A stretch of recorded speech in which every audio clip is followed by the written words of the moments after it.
Phones are either switched to silent or switched off, please. Thank you. I have no announcements to make, so we'll go straight ahead to the second item, which is declaration of interest. Do we have any declarations? Madam Chair, forgive me, if there are no declarations from members, I have a personal declaration to make in respect of item 7 and 9. And my wife is the Chief Legal Advisor to the Ombudsman's Office, so I'll step back to those matters if I may. Thank you very much. Note that time. And the third item is the minutes of the previous meeting. So those who are present, may I have your approval? They are a correct record of the meeting.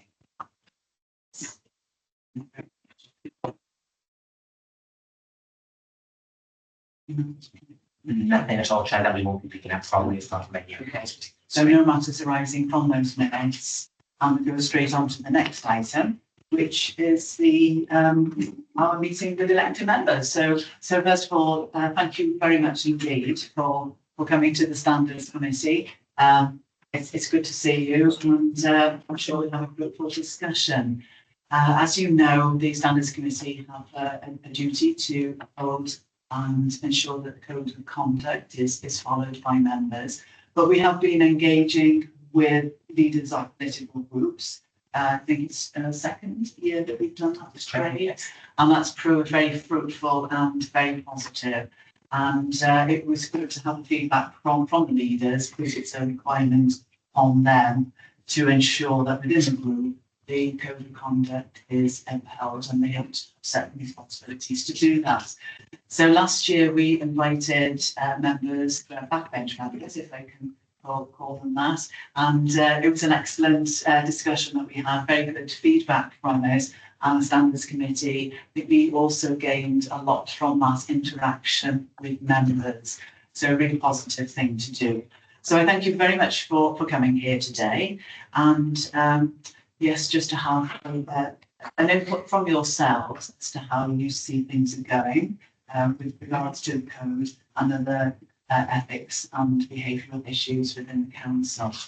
Greg, would you like to say anything before we open the discussion? I think you saw it in the show. You basically said everything that I was actually planning on saying as we go through, but no, thank you very much welcoming members. As the chair just indicated, one of the overarching purposes is what we've been trying to achieve over the last 18 months to 2 years is perhaps dispel some of the myths of the Standards Committee. People have this vision of being summoned before the Standards Committee and they would be sanctioned or they would be in trouble in some aspects. So we're hopefully trying to use this as an opportunity as well for members within the political groups within the council to have an opportunity to meet Standards Committee members, obviously hopefully see the progress that the Standards Committee are embarking on, and just try to sort of develop that conducive relationship between Standards Committee then and its members, because we're all here for the same purpose, ultimately to make sure that we are promoting ethical standards and behaviour and making sure the code of conduct then is enshrined to our day-to-day activities.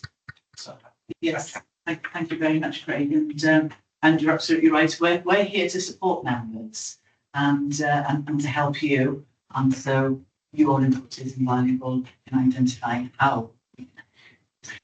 So you will have had a copy of the report and the questions that we'd like to cover, but rather than go through them in a formulaic way, what we found good last year was that we opened up the discussion to members for your comments, and also the two-way interaction with members of the Standards Committee, and to have a dialogue really, rather than sitting there and answering the questions. But they're there as a framework, and the kind of issues that can perhaps guide conversations. So, and they're set out in paragraph 5 of the report.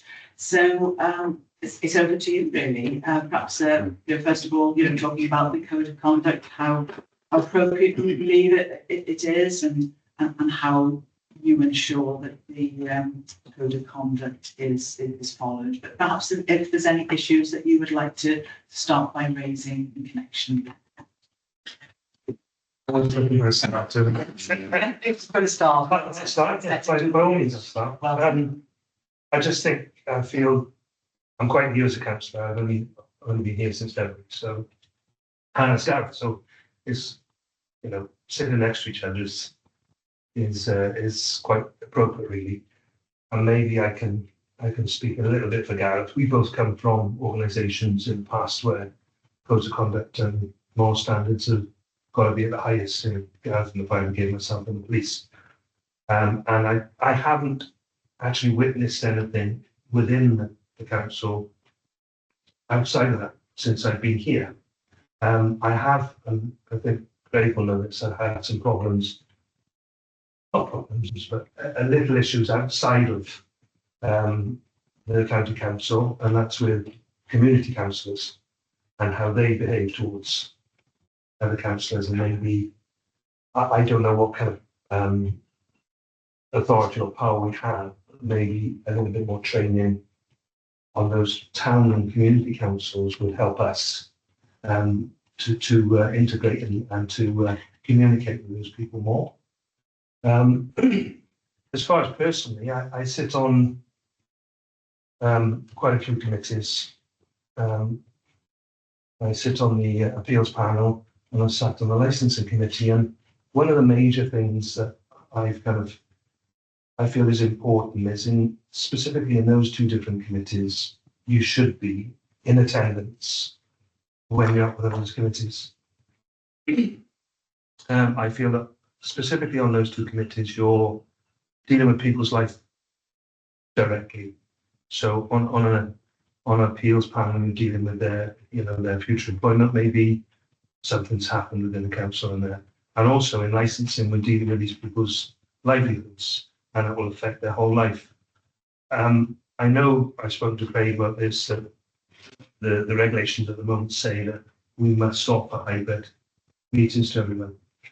I'm not sure, and I don't know whether you've built to this, I believe in the English councils they've reverted to people attending. And I'm wondering whether we could, for certain committees, look at that as an option, because I do feel quite strongly that when you're dealing with people's livelihoods, lives and futures, that you should at least be in attendance and face them face to face. Yes. Absolutely. In England, you're absolutely right, Councillor. It's during the COVID pandemic, they obviously relaxed some of the rules to enable some hybrid meetings, and ultimately then when normality resumed, they then reinstated the requirement that everything had to be in person.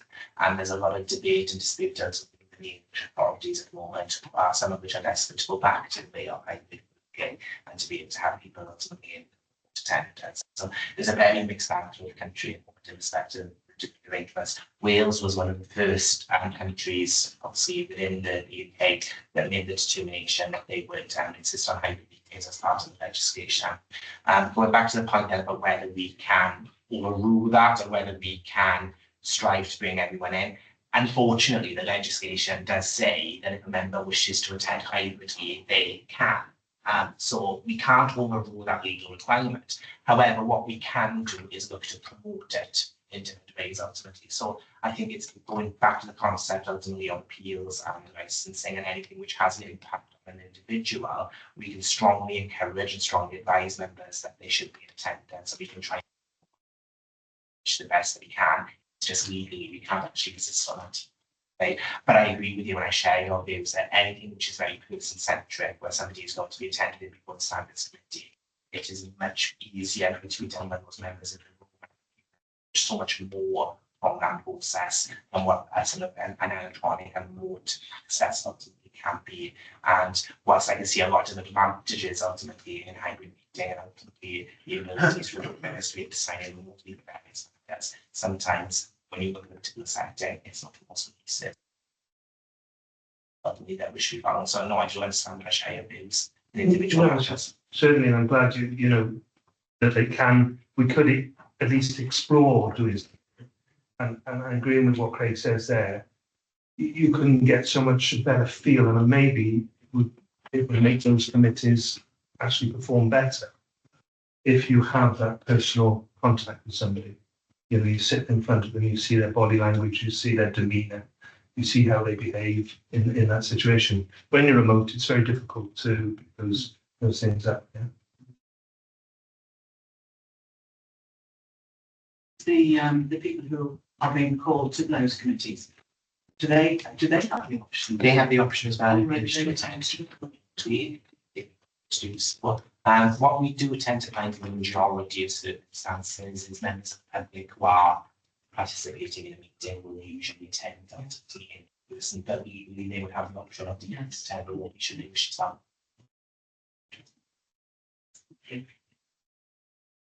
Chair, firstly, thank you for the invitation. This is my third term as a councillor and I never sat on this committee before, but I understand how the committee works.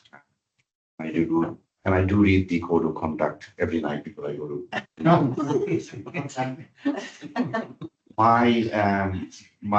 My point is towards the training that is associated with the code of conduct.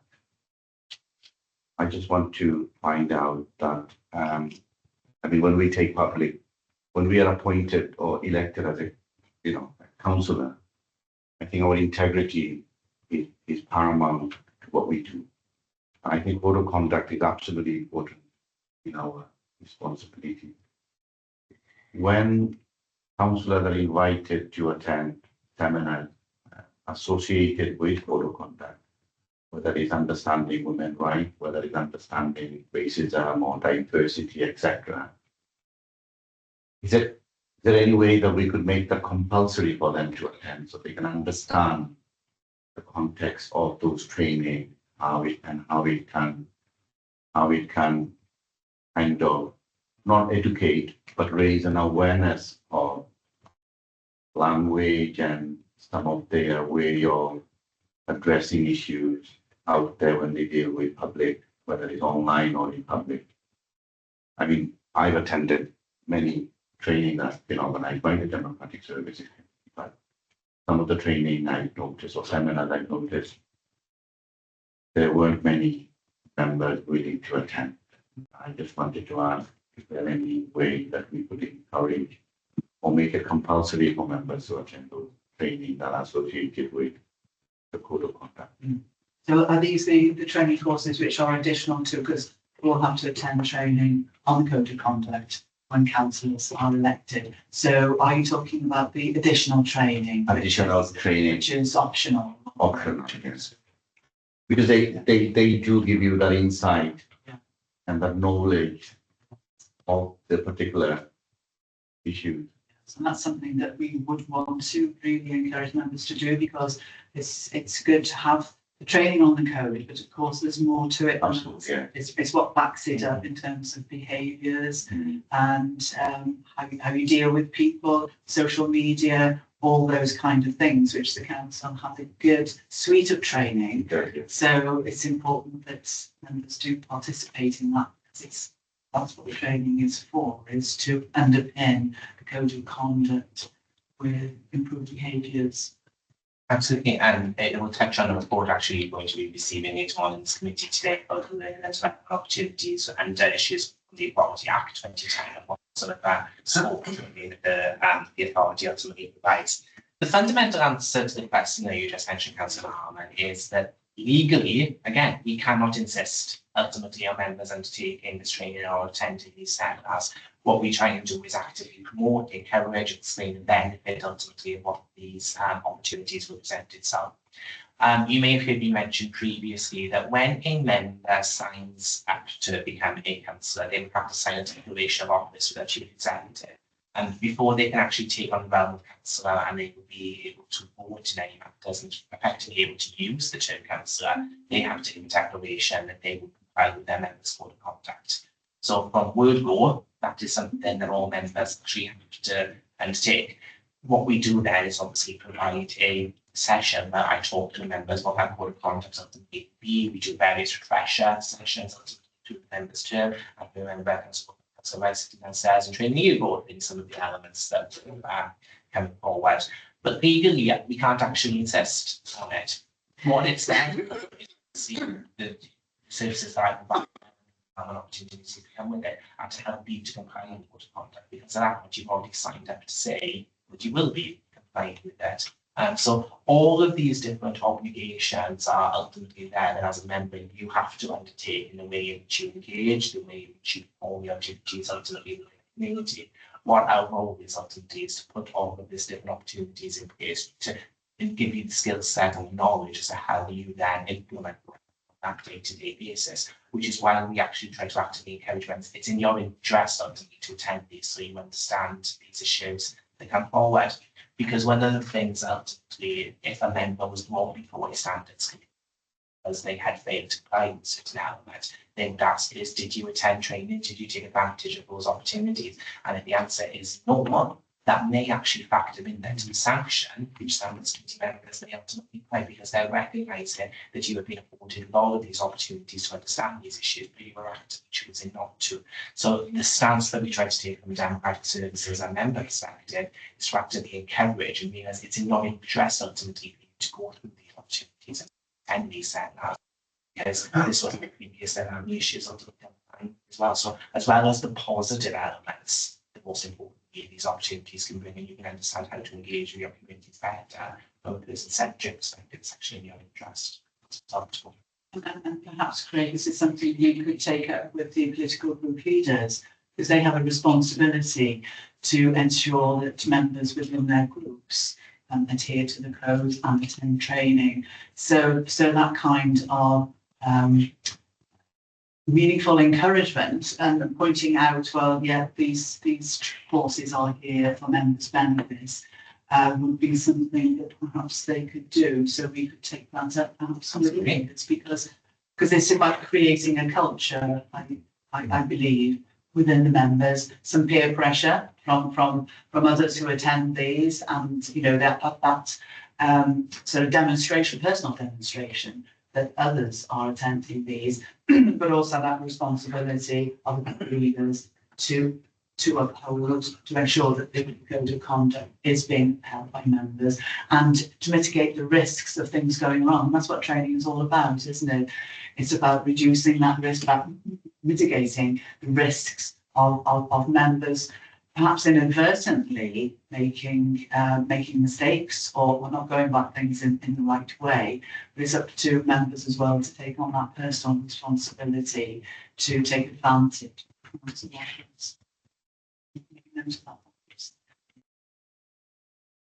Coming off what Soph said, I wrote down a suggestion in regards to question G, maybe if the standards committee did sort of follow up sessions with each political group in regards to the code of conduct training, just that way then it encourages members to fully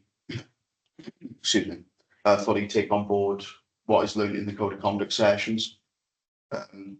So I know there are some people that will attend the sessions, and I'll use an example with the community council I'm on, because I actually had Craig come to our community council to do a code of conduct session, mainly in regards to a specific member who then didn't take on board anything that was said, even though he was there for the meeting.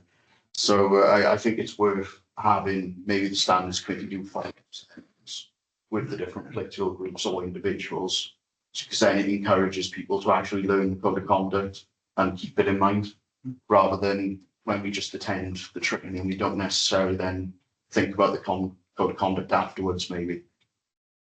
Yes, a code of conduct is one of those things, isn't it, that there's a lot to take in all at once, and you need those regular top-ups to confirm the learning, and to be able to digest it just in one session is a big ask. So doing it on follow-up sessions are absolutely right. I think I'm always conscious of the perspective that sometimes when we have the member induction process, you're coming into your role as member sometimes relatively cold, and the code of conduct is the first session that you have is where we explain it to you, is just to get that overarching understanding. People tell me that they achieve so much more when they come to the refresher sessions because they've been in for 18 months, 2 years. They now understand how to put some of these elements ultimately into practice, and so they come and then they hear the different examples, they hear the different scenarios, and it actually starts to make a lot more sense to them in respect of various matters. I think picking up on the point Councillor Hinton and obviously Councillor Talbot you mentioned as well, community councils. it is probably a big issue when you look at, for example, some of the code of conduct matters that have come before this standards committee in recent years. The majority have been centred on community councils in this sense.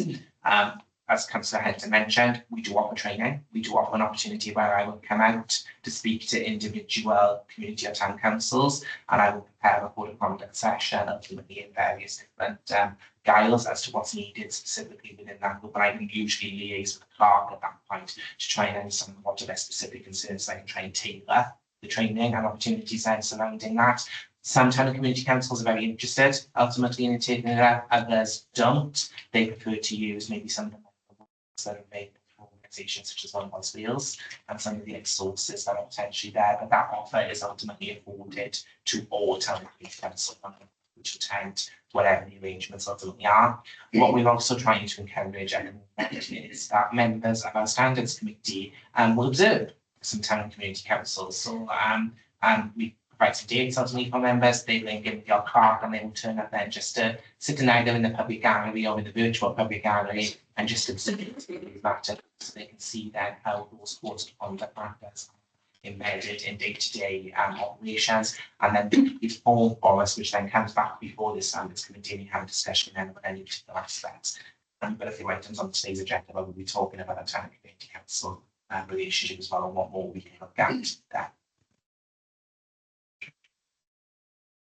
It's interesting to have a community council as well, bunch of sellers. So yeah, it's definitely community council. I find a lot more difficult and more challenging than actual public council. Because of playing with here as well. I think it's, I won't say it's more challenging. It's just when you're within this, the county council, the Neath County Council, everybody knows and observes what's going on. Officers, elected members, whatever. And have great helpers, of course. But in the community councils, they don't seem to be as entrenched. You can have people sitting on those councils that have been there for 40 years, and they see it as a right that they sit on those councils, and they see it as a right that they basically own the area. And then anything that is brought up to be democratically agreed always seems to fall outside of their remit, because they don't see that democracy should work. It's their word or no word. Those are, people can handle that. I've been able to handle those things. I'm used to handling conflict, and there are ways of handling that. But it does make it very difficult sometimes to hold a constructive meeting if you've got people like that involved. May I ask a question, Chair? Of course. So you mentioned about the diversity aspect. Have you found any problem within the council with that or not? Not the training, but actually the diversity. Not to an extent where I needed to report anything. I have noted there have been some very low level terminology used that I think that certain particular members could have had a little bit more understanding and training.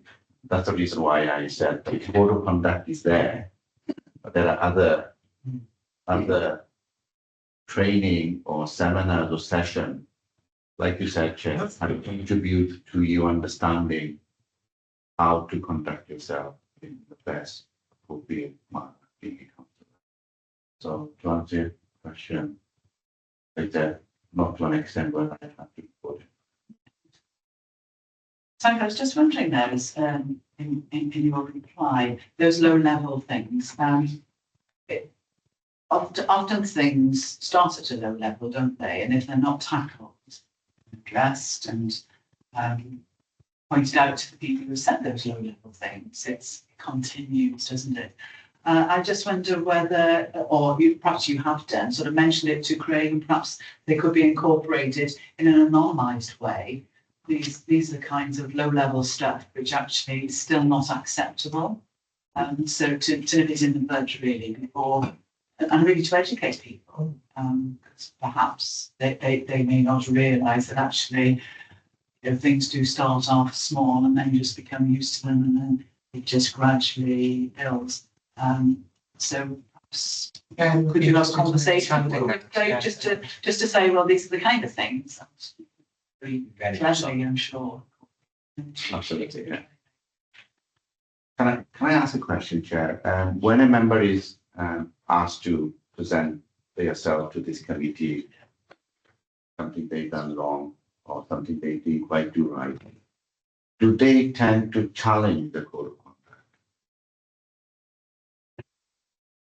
Or do they accept and say, look, I've done something wrong? We have been very, I don't want to say we've been very fortunate, unfortunate. We don't have many matters ultimately which are referred to us. So if I have to look back as my tenure as monitoring officer, we have had 4 to 5 matters which have potentially been referred to the Standards Committee for the Public Service Ombudsman to be able to consider whether any sanction should ultimately be invoked. In each of those occasions, I would suggest probably those members have acknowledged that there has been a breach in some format. However, when I have spoken to fellow monitoring officers throughout Wales, when I hear about some of the hearings which they have had a lot more challenging matters and very contested hearings ultimately before that. That's needless to say, we may not have a contested hearing, I don't know, something may pop up ultimately in the future. In Neath with Talbot, we've not properly encountered that issue. However, I know in other authorities they will have, and they've had very complicated matters, which have also led then to various different appeals to the independent body, which Mike will be doing a report on later on. So yes, not specifically to Neath Talbot, but in other parties, yes, that would probably answer that, where people question the terminology, they question what it actually means in practice, when they have actually reached that element or not. There can be a lot of challenge in various matters in various instances. Of course, you also deal a lot with those kind of issues outside the committee, don't you? We do, absolutely. So sometimes when there are small elements, maybe where there is something where there's been a negative word ultimately said between individual members, or there's been a potential issue, sometimes I've had to speak to those members just to be able to understand the rationale, remind them of some of their conduct obligations and what it means ultimately in practice. What we also have as well within this council is what we call the local resolution protocol. So if there was ever a scenario ultimately where somebody wanted to make a complaint about a fellow member, then the Ombudsman Office encourages us to use this local resolution process, where we try and see if we can find some sort of solution ultimately between the two members, which could be an apology or something on those lines. It's like a form of mediation, almost, in that sense, without it sort of triggered by the more formal processes, at least. And so, committee like to ask questions? Observation really rather than a question. So my background is I'm a former AGAS professor, so I spent most of my working life in conflict scenarios. My research expertise as an academic has been bullying, harassment and discrimination. So really interested to hear some of the comments that you made. I think just going back into the design of training, I get a bit hamstrung by training. I might prefer learning and development, because I think in this instance, particularly what we were talking about, it's really about learning and development. It's the design of that learning and development. If you want to bring people into a building to have the conversation that I think, you pointed out the importance of reading the room and understanding body language and people's response to things. It's much better delivered if you're using case studies, if you're using everyone's favorite role play. Okay, those sorts of vehicles are much better getting underneath what some of the issues, that soft language that people sometimes use inappropriately, or their inability to express themselves very well in writing, but maybe face to face you can understand a little bit more about the complexity of it. So I think, yes, it's really the design of the learning and development, or the training, call it what you will, which is key. And the activities that you do within that can create the right environment to bring people in, rather than doing it remotely. But some key observations there.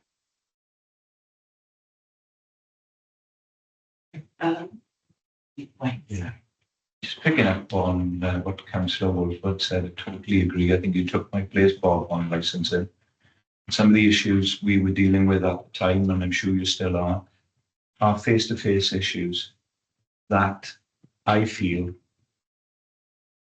are very impersonal when dealt with online. I can see the advantages. We've all had days when we are glad of online communication. And I'd be very interested, Craig, if we could discover, has multi-location meetings actually increased attendance of members, or whether or not, it's dropped off because people find it easier not to sort of switch their cameras on at home. It's interesting at the moment. So when the first location we did was actually we did do some studies and we did see that attendance did increase in some ways. But to me, there's a difference between attendance and participation ultimately in those meetings. So whilst our attendance statistics may actually be showing that we have a significant number ultimately in there, and as opposed to them having to come into the meetings in actual physical presence, that participation is always very, very difficult to monitor at this stage. As to some cases, we may see cameras could be off, so we don't know whether the members are there in the background, are they engaged in other activities. It's a very, very difficult element to consider. But I would say attendance is relatively strong and relatively positive. We do see as much attendance as possible. But what I can't actually monitor at this stage is participation. I am doing some work with our democratic services committee. So little things, we're looking at whether members cameras on during meetings. Are they engaged? Are they listening? Are they distracted in that sense? So we are trying to look into that a little bit more to try and see if we can identify some of these issues. This is a very, very difficult one to achieve, because the fact that maybe a member has their camera off, it could be because they've got some technical issues, and sometimes it can be very difficult ultimately for their cameras to be on, but they're still listening and they're engaged in the meeting and they will participate as well. So I can't say the fact that the mere fact that the camera is off and the member is not there, I can't demonstrate or prove anything in that sense. But it is something we're actually conscious of a little bit more of what that participation ultimately could be. So we are going to be sending more emails out to members. We're actually going to be liaising some leaders in that sense to remind them to make sure that they're having those discussions with their political groups, that there is a need ultimately to demonstrate that you are actively participating. I do appreciate that hands are tied. But that's all I can say, because James is vice chair of licensing. It's not the same when people are online and people's livelihoods are at the end of our decision making on that particular committee, and appeals the same. Then that's all I can say is we need to continually encourage. It's very difficult ultimately as well for the chairs and the vice chairs ultimately to be able to control at that point, because you're trying to look at whose hands are raised in this particular format. It's something you can autonomy of council committee when you can't I can't even see the hands. It's so far away. I think that's just possibly the piece, to be honest, with hybrid meetings. But going back to the training and understanding, as Duncan said about learning and development, do you ever have feedback forms on their understanding of, say, the code of conduct? Do members do that? So we have some feedback forms ultimately that we use for member seminars, in that sense, where we bring external trainers in, ultimately ask them to comment on various different aspects.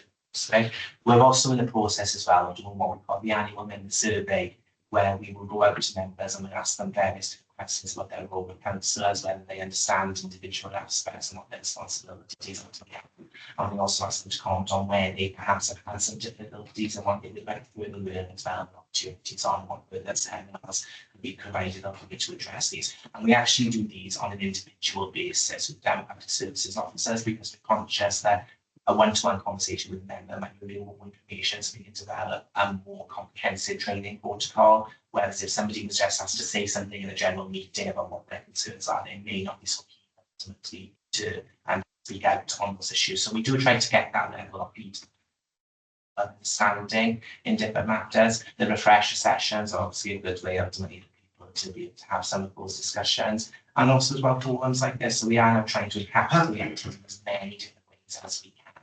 So we can try and be able to be more bespoke to what people's needs, wants, and sort of general concerns ultimately are. So as I mentioned, when I go out sometimes to town and community councils, I'm conscious that whilst one council may have an issue maybe more about interests ultimately being affected, another one may be more behavioural issues that we need to actually try and address. So sometimes we always have to personalise those opportunities depending on the target audience. I think what's interesting for me is when I do a lot of these sessions ultimately with our own elected members, behaviour is never really an issue in that sense. Ultimately, we've got to talk about everyone is well behaved. Obviously, for you to see.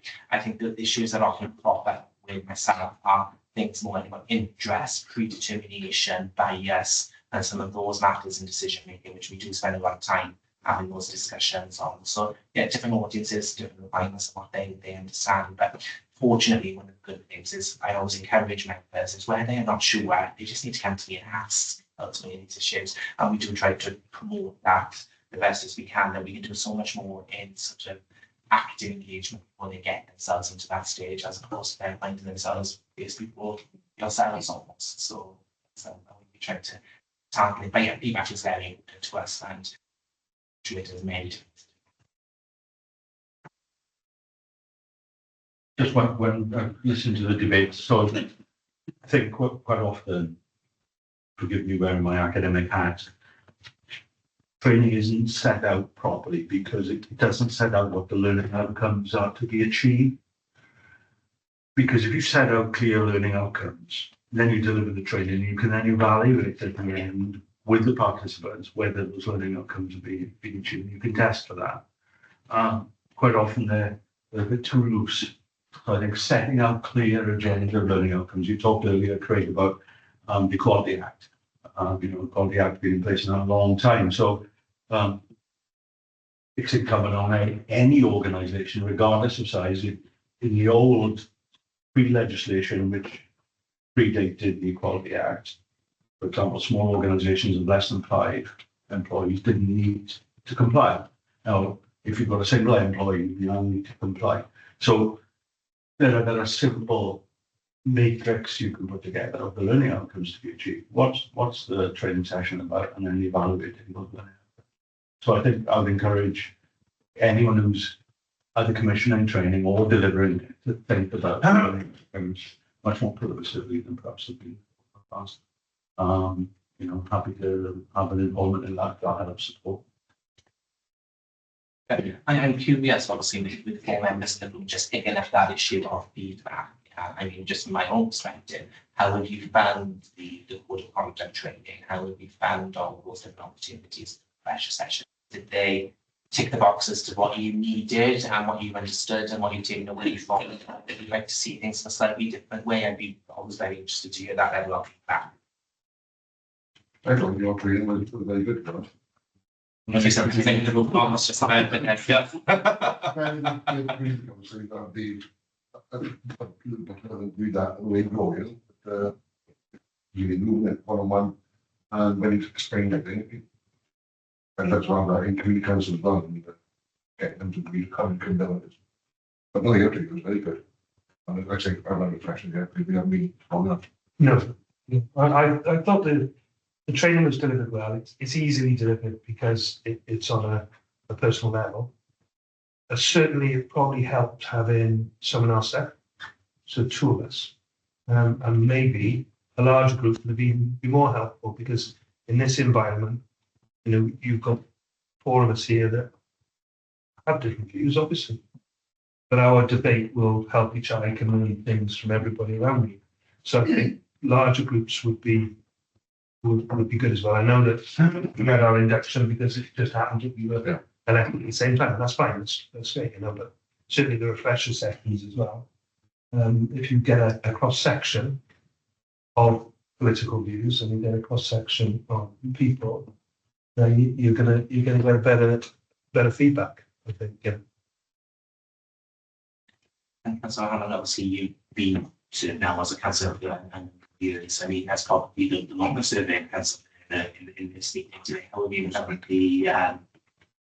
the opportunities for the use of the content down there.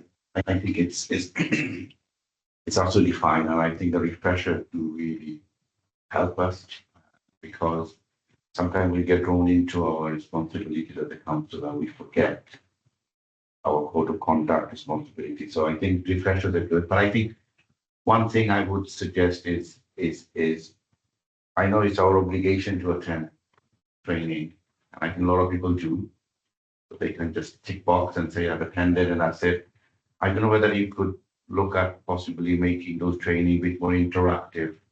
Or a group work session where examples are given and members would have to somehow come up with some answers, and this could be debated then in a group environment or in a small workshop.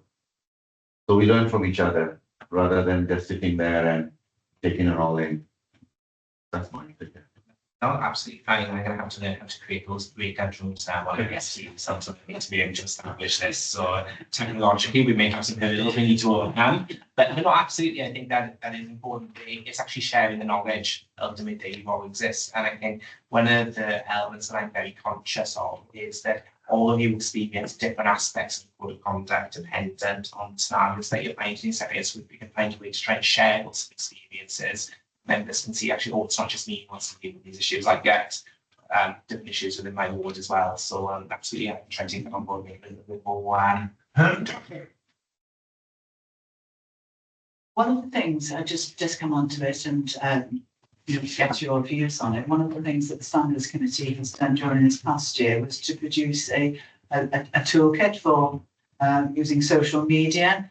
It's a thorny issue, social media, and often that's where members can get caught out and get involved in conversations and things which lead to all kinds of problems, not necessarily here, but elsewhere. So, it's good, learning from other authorities. So we prompted us to do this toolkit, which I don't know if you as members have used it, or if you experience any particular problem with social media, which needs to be fed back to us in terms of how we may be able to, again, incorporate that into any L&D that's that we define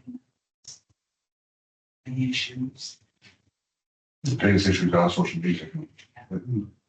It's very controlled within a media. And then as soon as you go the meeting, whatever it's on that social media, they'll respond to it.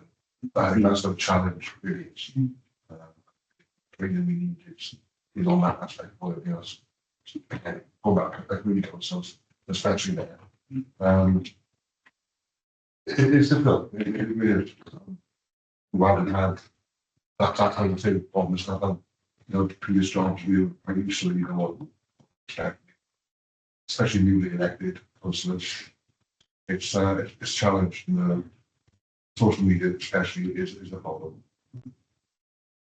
Yeah, having been the youngest councillor in Neath, Talbot, and having grown up with social media just being a thing, I wish it didn't really exist a lot of the time when it comes to this role.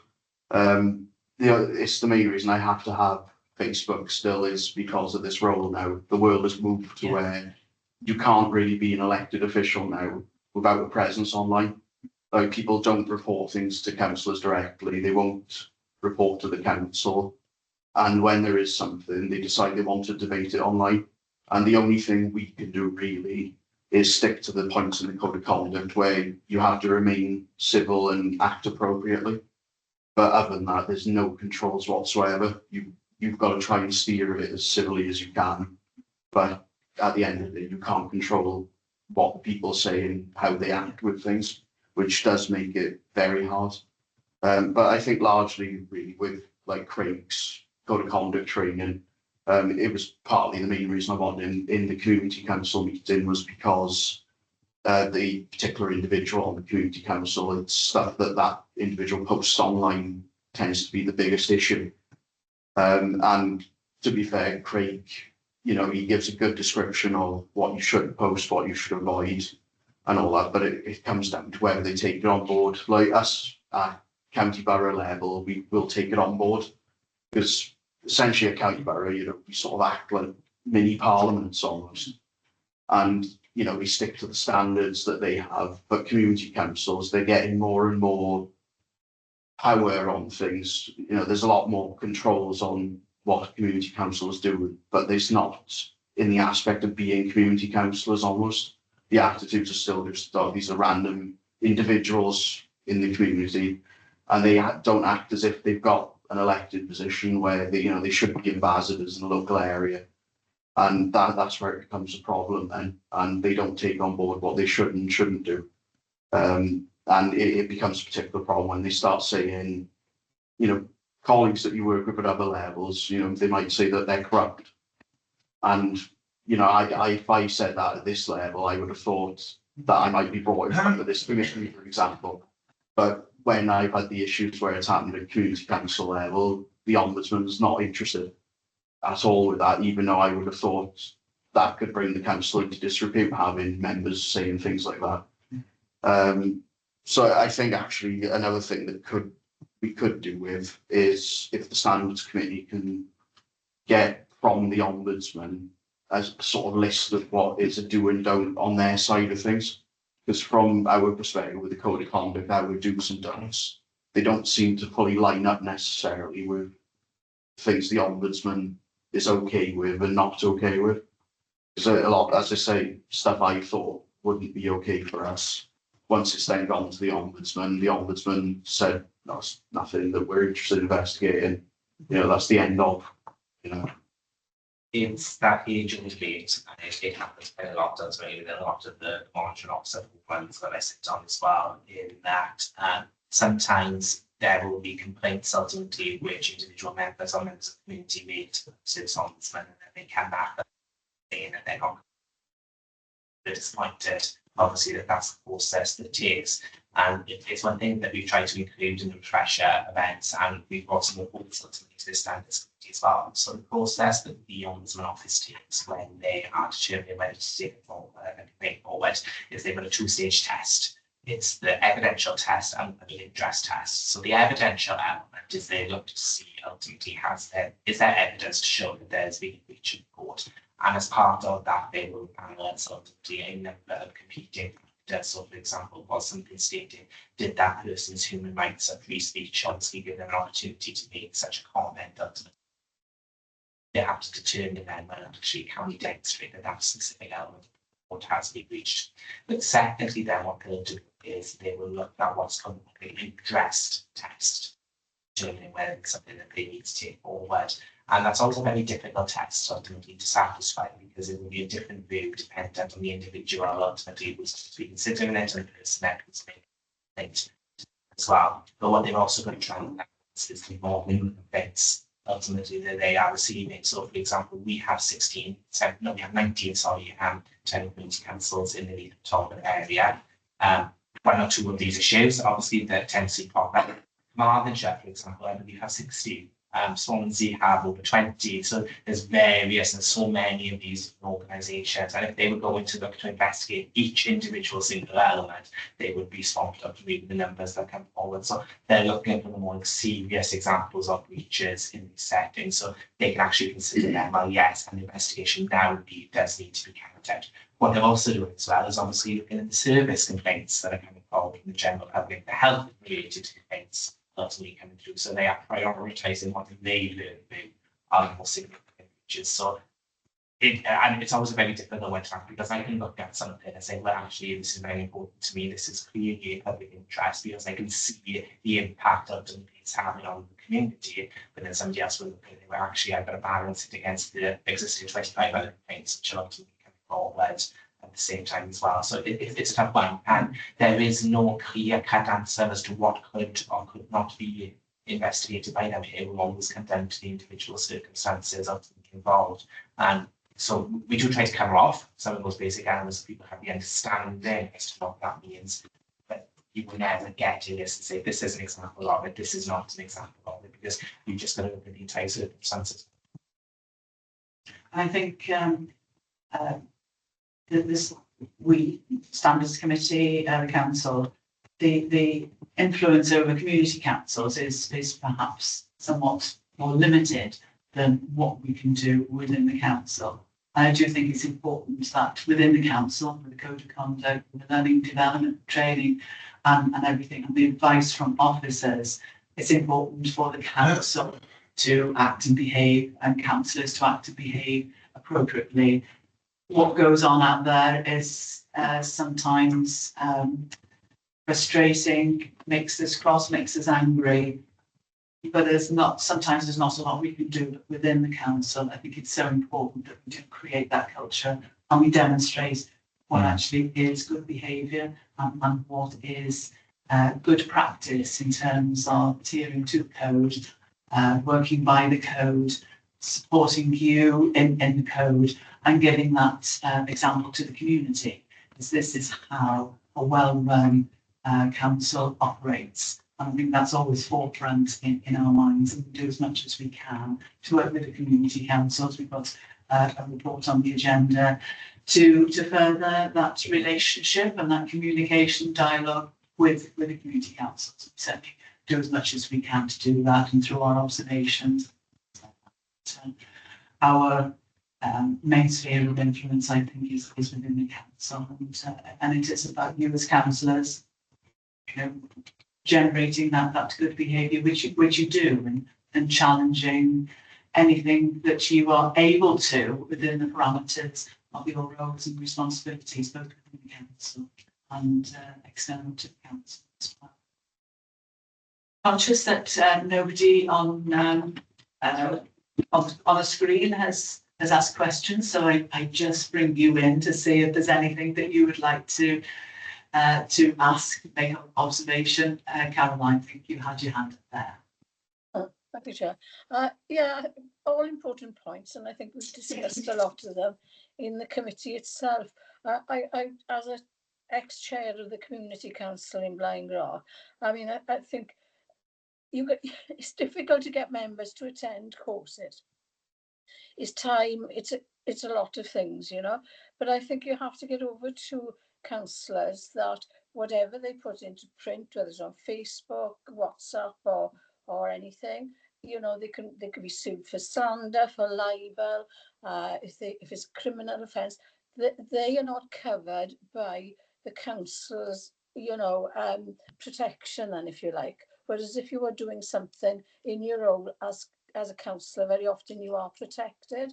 So I think that's important, and hopefully we'll put the fear, into these councillors to abide by the code and certainly read it and attend these courses. I think that's what we have to do, really. Thank you.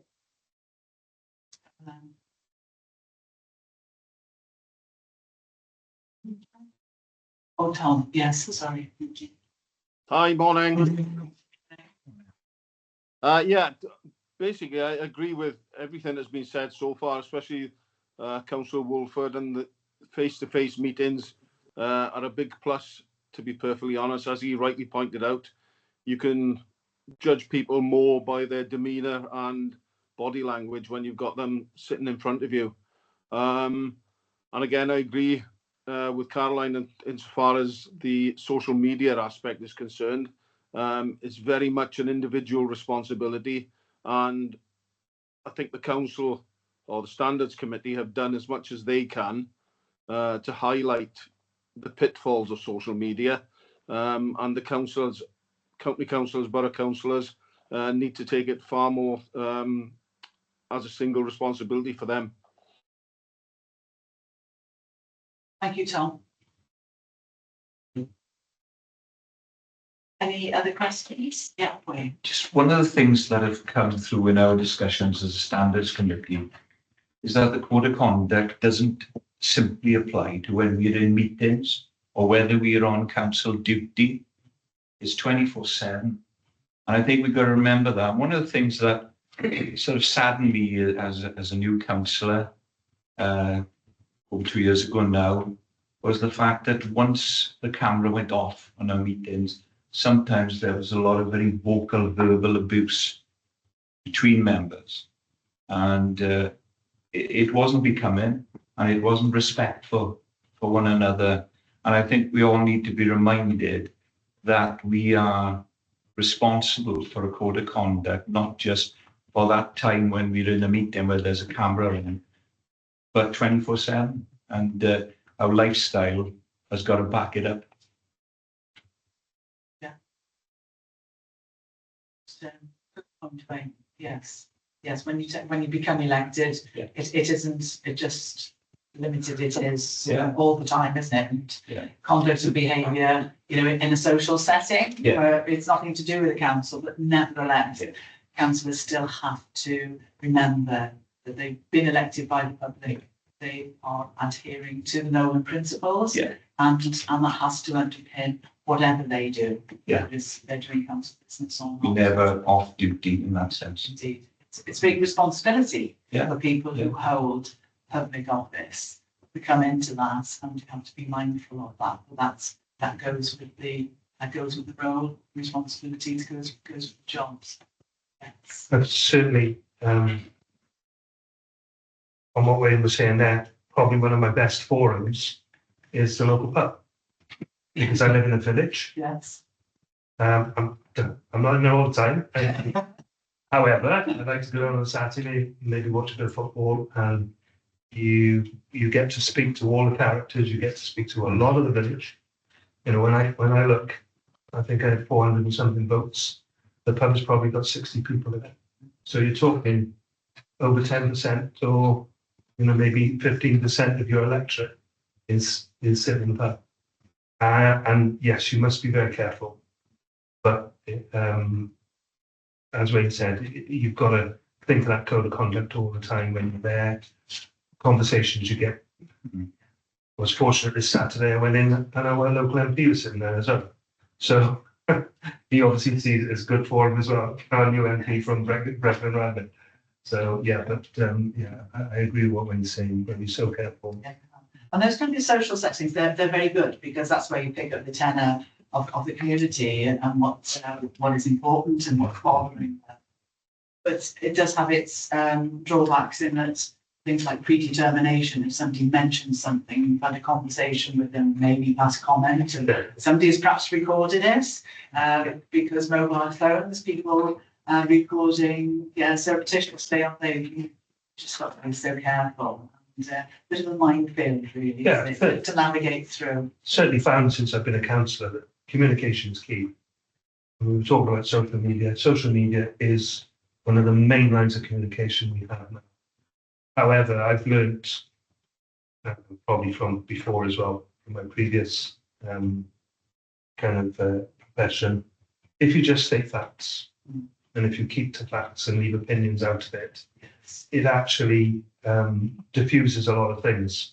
And I've had some incidents on social media where people have come up with, or there's been a social media post about something in the village, and I'll put a simple factual post, and it tends to stop it dead.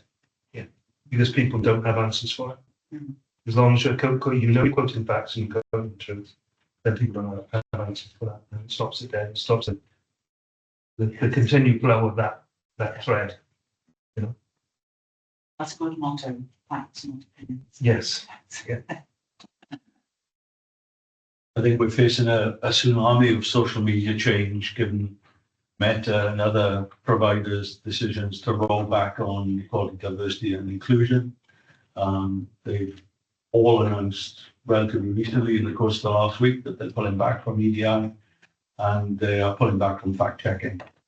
So you can, given more social media at its origins in the US in terms of ownership, we have a new incumbent president about to land. I think we can expect to see a lot more troublesome content on social media than perhaps we've thought we've seen in the past. So I think vigilance is going to be increasingly important in the coming weeks and years.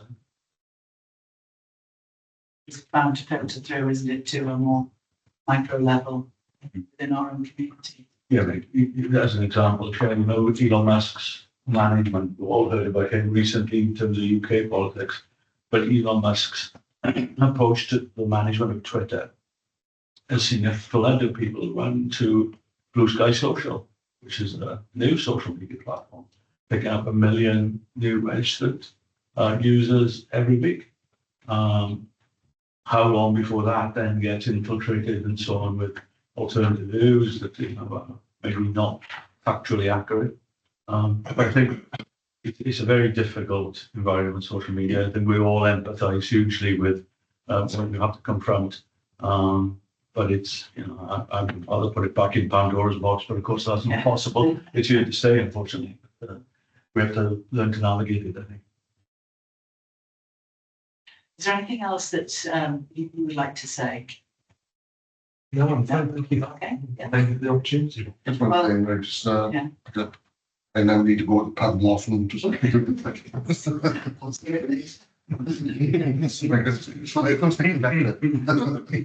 I said at the beginning, the Standards Committee is here to help and support members.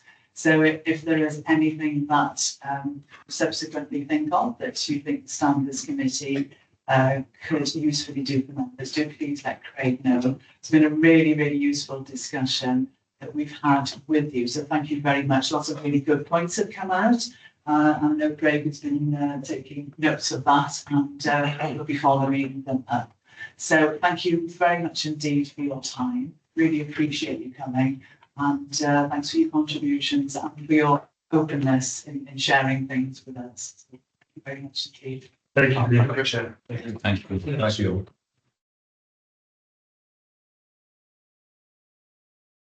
you. That was the important business lesson. Okay,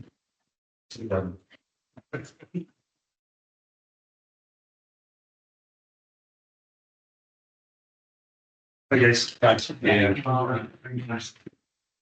Thank you. Bye. Thanks.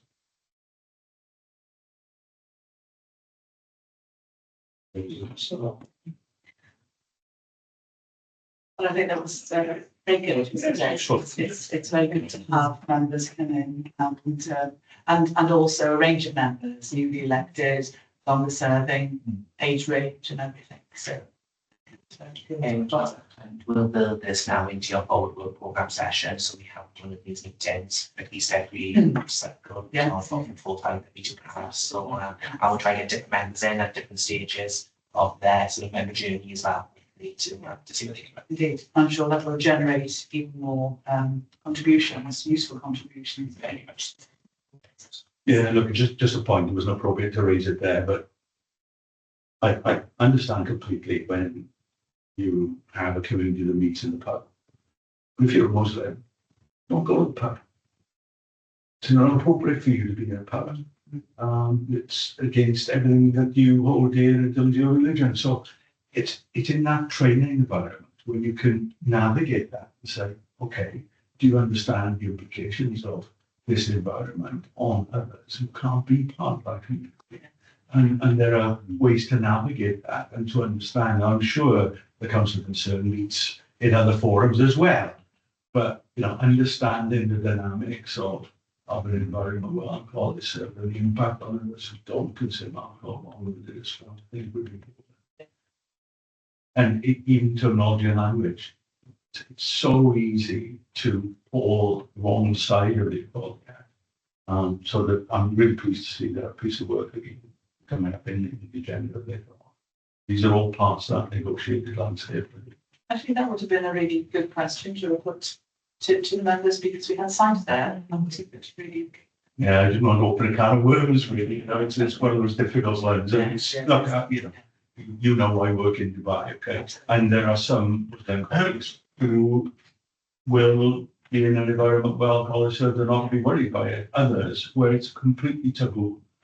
So it's knowing the boundaries of your operating space. Really. Indeed, and also it's not restricted just to the Muslim communities. No. Other faiths have equally are equally looking for something the word I'm looking for. But anyway, that they have certain preferences or they can't do certain things, and it affects everybody, doesn't it? Yes. It's not just to single one out is perhaps doesn't cover the whole breadth of issues that we do have to, I know what Duncan's saying, but my concern would be the councillor that's crawling on his hands and knees back to his home from the pub every night. And people in the community seeing that, so that's the thing that really concerns me. But no, it is the fact that that's where you meet people. Good, excellent, thank you very much. So our next item is the 75, the template for the leaders annual report. Great, thank you very much, Chair. So, as members will recall, last year we had an annual report which we asked you to consider just to help demonstrate that the leaders are fulfilling all their various different obligations, which are now trying to them as like of standards. I was looking at the template from last year and I felt it was a little bit repetitive in part with some of the information that was potentially on there, and it wasn't really capturing a lot of maybe potentially be of benefit to members of the standards committee to be able to consider. So I have made some revisions ultimately to that template, and it is before you today just to check that it is something that you are comfortable with, whether there are additional elements you would like to include as part of this form, so that when we submit it ultimately to those group leaders and we bring it back to you, it covers those wide-ranging issues ultimately that will be all important to you. So the actual template itself commences on page 17 of your papers going through to page 20. We start with a basic introduction, obviously just explaining about what the purpose of this annual report is, and the types of work then they will be undertaken to promote finance and code of conduct. So we ask them about their personal commitments, what they do ultimately to try and promote it, how they work then on encouraging members, how they work with the standards committee and other group leaders, obviously in respect of the standards arrangements. And I make that reference specifically to the fact that coalition is obviously in the council with those group leaders, they work in a little bit more close proximity. So it's an opportunity then to be able to see if they are liaising in any close regard. I would point out that there is no obligation in the guidance that group leaders have to work with leaders. It's just like I would be interested to put in there just to be able to capture that issue. Particular things they think that have been considered over the past year, what has improved, what further actions do they need to look to take forward to next year. So just more of a wider ranging format to be able to capture some of those information from to consider. But happy to include any additional elements or take things some other parts. Just a terminology really on page 20 in appendix 2. Other than the second, so under personal commitment, for example, it starts demonstrated. Then the next sub point, it's setting. Then all the others are past tense. I would think it's probably more appropriate to put it in present tense and say demonstrate, use, promote, rather than past tense. That puts a subtle emphasis on the expectation that this is a constant rather than something that's been done and taken. So that goes right the way through. Yeah. Doesn't it? Yeah. Yes. Yeah, I think that would be perfect. Any other comments? Hands on your mic, Councillor Thomas. Sarah. Okay. Thank you. So I was just going to say, this is obviously a report on the previous year, so it's up to April. So you're kind of, it is past tense, isn't it? You are. So while obviously you should be ongoing with all of these activities, this is an example of what they can put in the report, and they are reporting on the year that's already passed. Yes, but nevertheless, you'd be expecting someone to say, I am demonstrating a commitment to have done X and to do so. I think the subtlety in this lies in this being an ongoing thing rather than a one-off thing. And I do appreciate, Sarah, that you are commenting on what's happened in the past year. And I didn't think about this when I was looking at it last night. For me anyway, that sense that this is an ongoing process rather than a one-off thing. I think it's really important to demonstrate. You could almost ask for evidence of how this has been done. If you wanted to close that loop in terms of how you demonstrate learning has been achieved. Yes. So show us how you've done this. Yeah. Rather than saying, yes, I've done it. But how have you done it? How? Yes. And how was it effective or not effective, or what needs therefore to begin to improve? Yeah, I think that's a good point. Yes, absolutely. Yes. Thank you for that comment, Sarah. Can I come back? So, because I mean, it is possible that the group leader might not still be the group leader when they're writing the report. You know, I don't know about other groups, but our group has an AGM every May, so you know, it's possible that any of the officers can change and stuff. So I don't know. If I was writing this report and I was writing on the last year, I would just instinctively put it in past tense because that's grammatically correct. I don't know.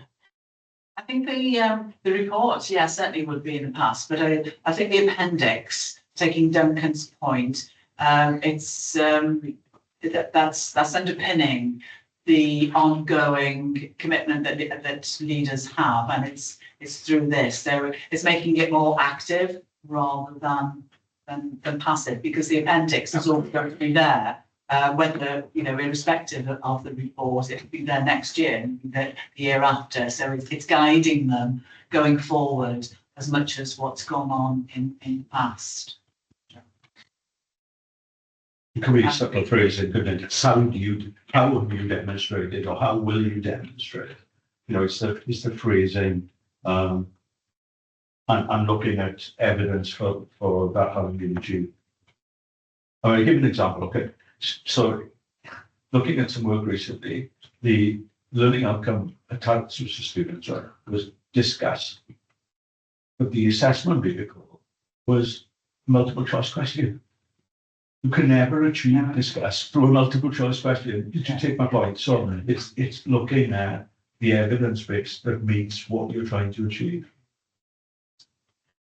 Well, I thought, Craig, this was very good. And although you say they're not applied to liaise with other group leaders, nevertheless, I do think that's an important point, because it is about working as a team. It is, absolutely, and you can't have one area of the council being sort of separate from another, can you? In principle, we're trying to do and to promote the code of conduct and understanding and everything else. That's okay.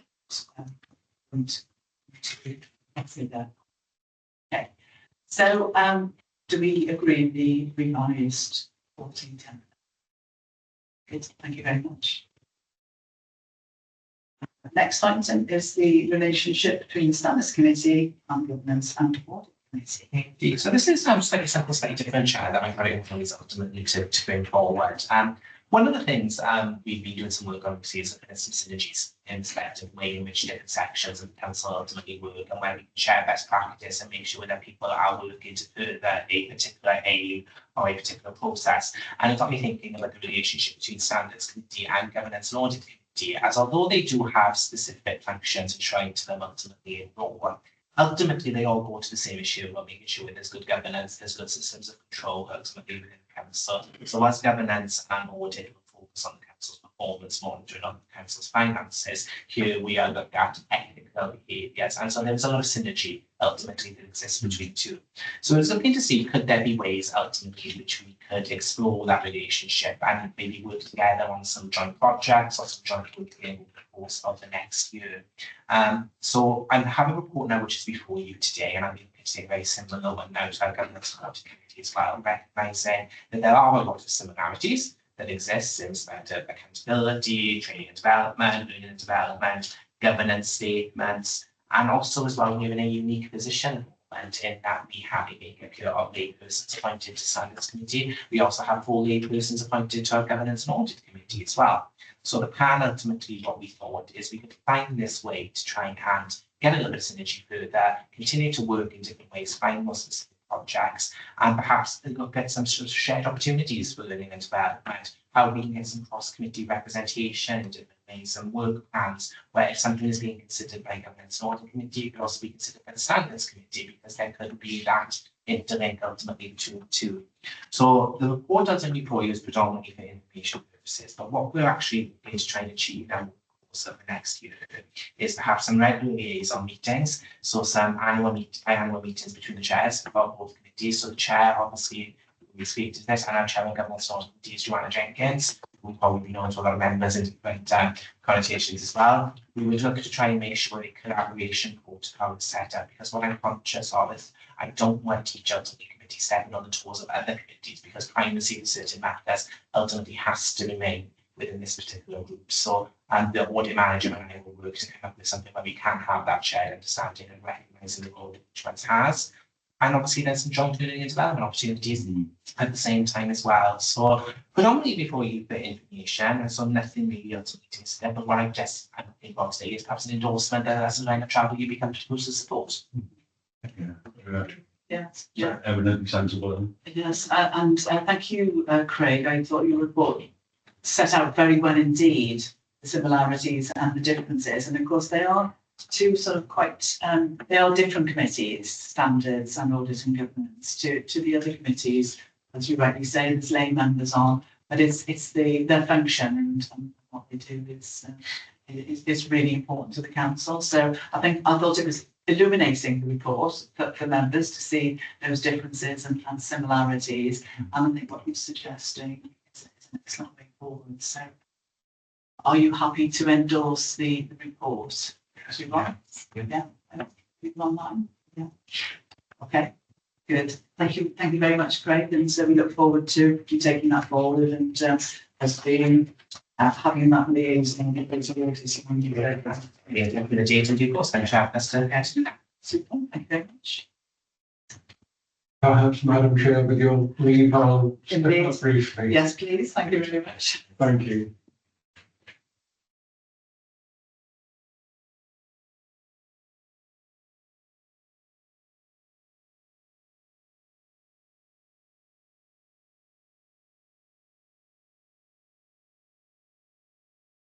It's item number 7, which is the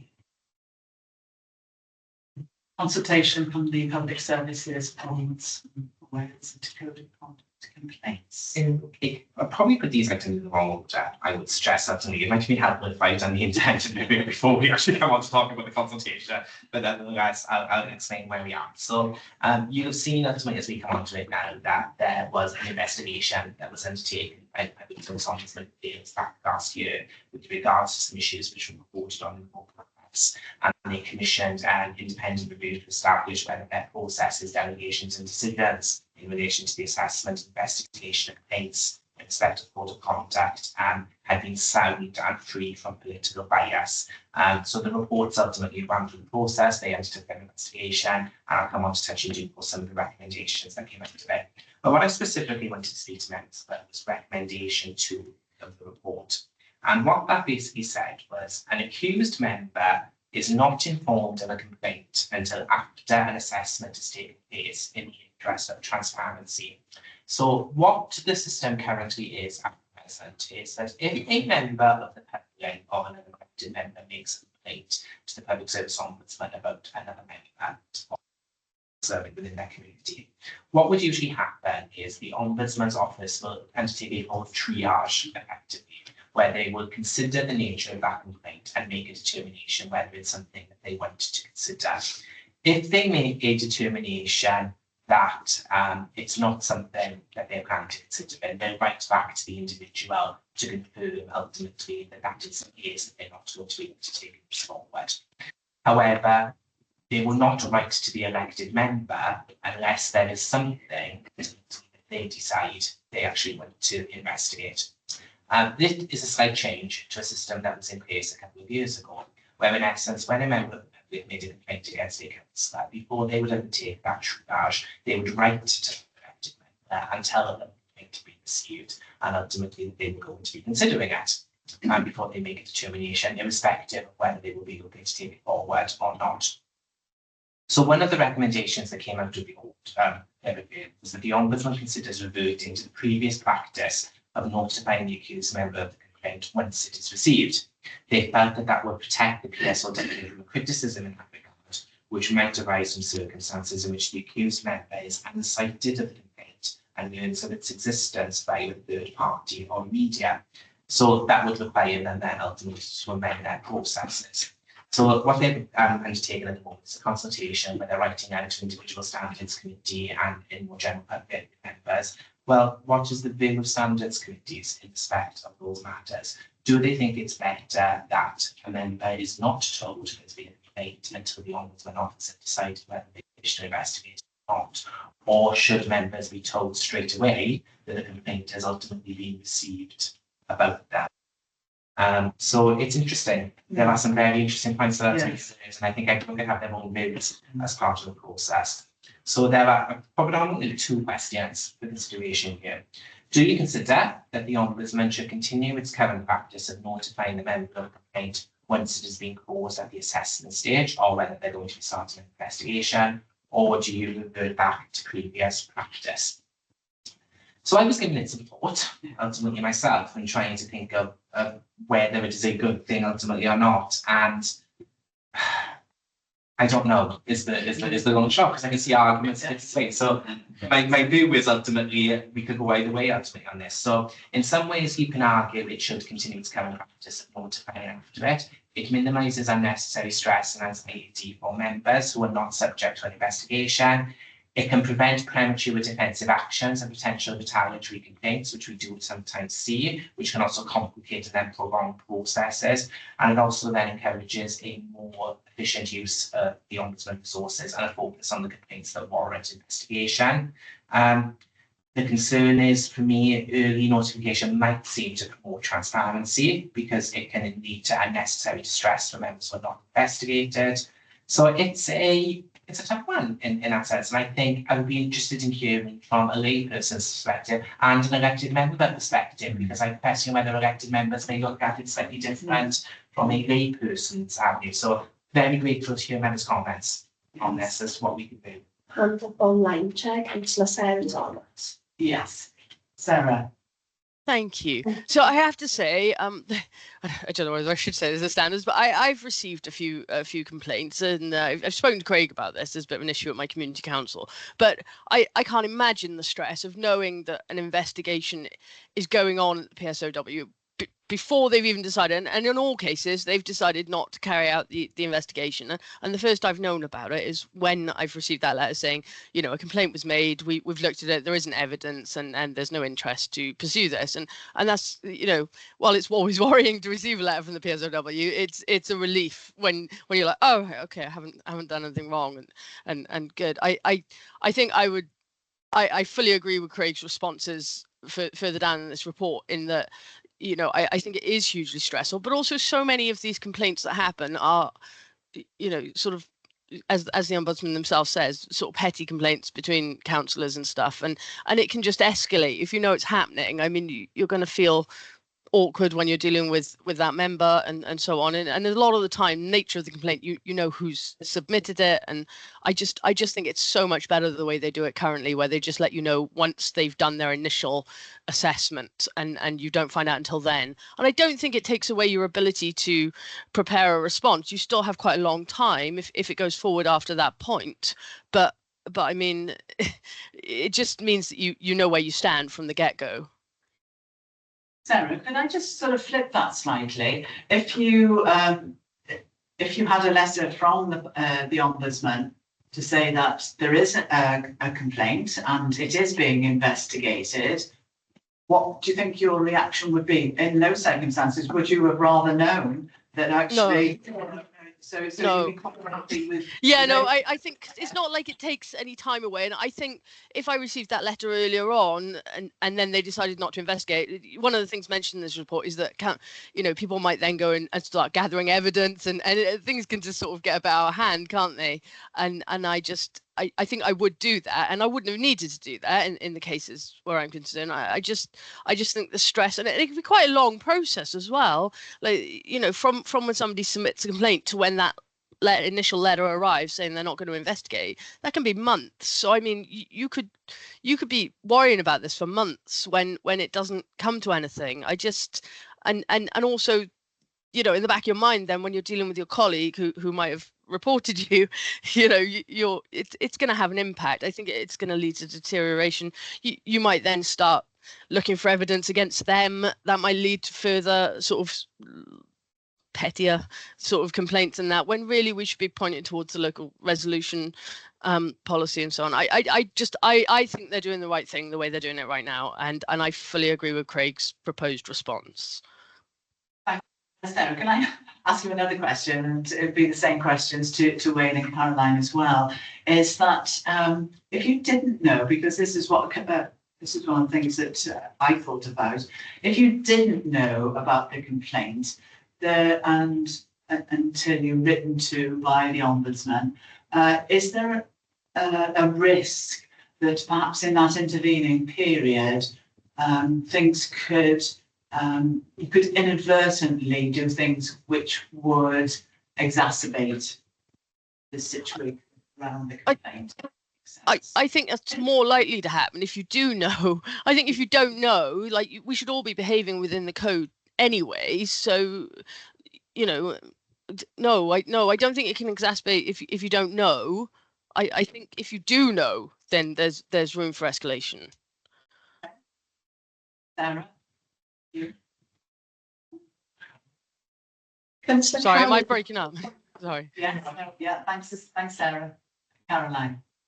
Yes, a few things really. As somebody who has been on quite a vitriolic town council, and having had to make a complaint about another councillor, it was quite alarming to me to know that they would be informed of the complaint before it was investigated. You know, because it's quite an anxious time. You don't know how it's going to turn out. There's also this business with the Ombudsman of, is it in the public interest? And I know I've had this conversation with Craig, that what we think is in the public interest doesn't, you know, matter to the Ombudsman, and the complaint comes back, you know, no evidence, when you know there is quite clear-cut evidence. So I think there's that possibility of more animosity between those councillors. Some councillors don't adhere to the code at all. If you get in a complaint from the public, the code doesn't happen to matter to them. And I also think that, you know, the resolution process wouldn't have worked either. I mean, I know we've only just started to sort of talk about that, but that certainly wouldn't have happened in the incident that I reported. So I'm a little bit on both sides, really, to be honest with you. Yeah. Okay, thanks, Caroline. Tom? Yeah, yeah, it's a very, very tough one. I can see both sides of the argument. My biggest concern would be if the complaint went to a third party and the person who was being complained against sort of learnt that the complaint was being made outside of the process, for want of a better phrase. Yeah. Yeah, that is a major risk, isn't it? That the person who's made the complaint, even if they just mention it to somebody casually, it can get out, can't it? It's just the right confidentiality. And I think that you know, that could be bottomed out by early information saying, yeah, a complaint has been made against you. However, it is subject of an assessment process at this time.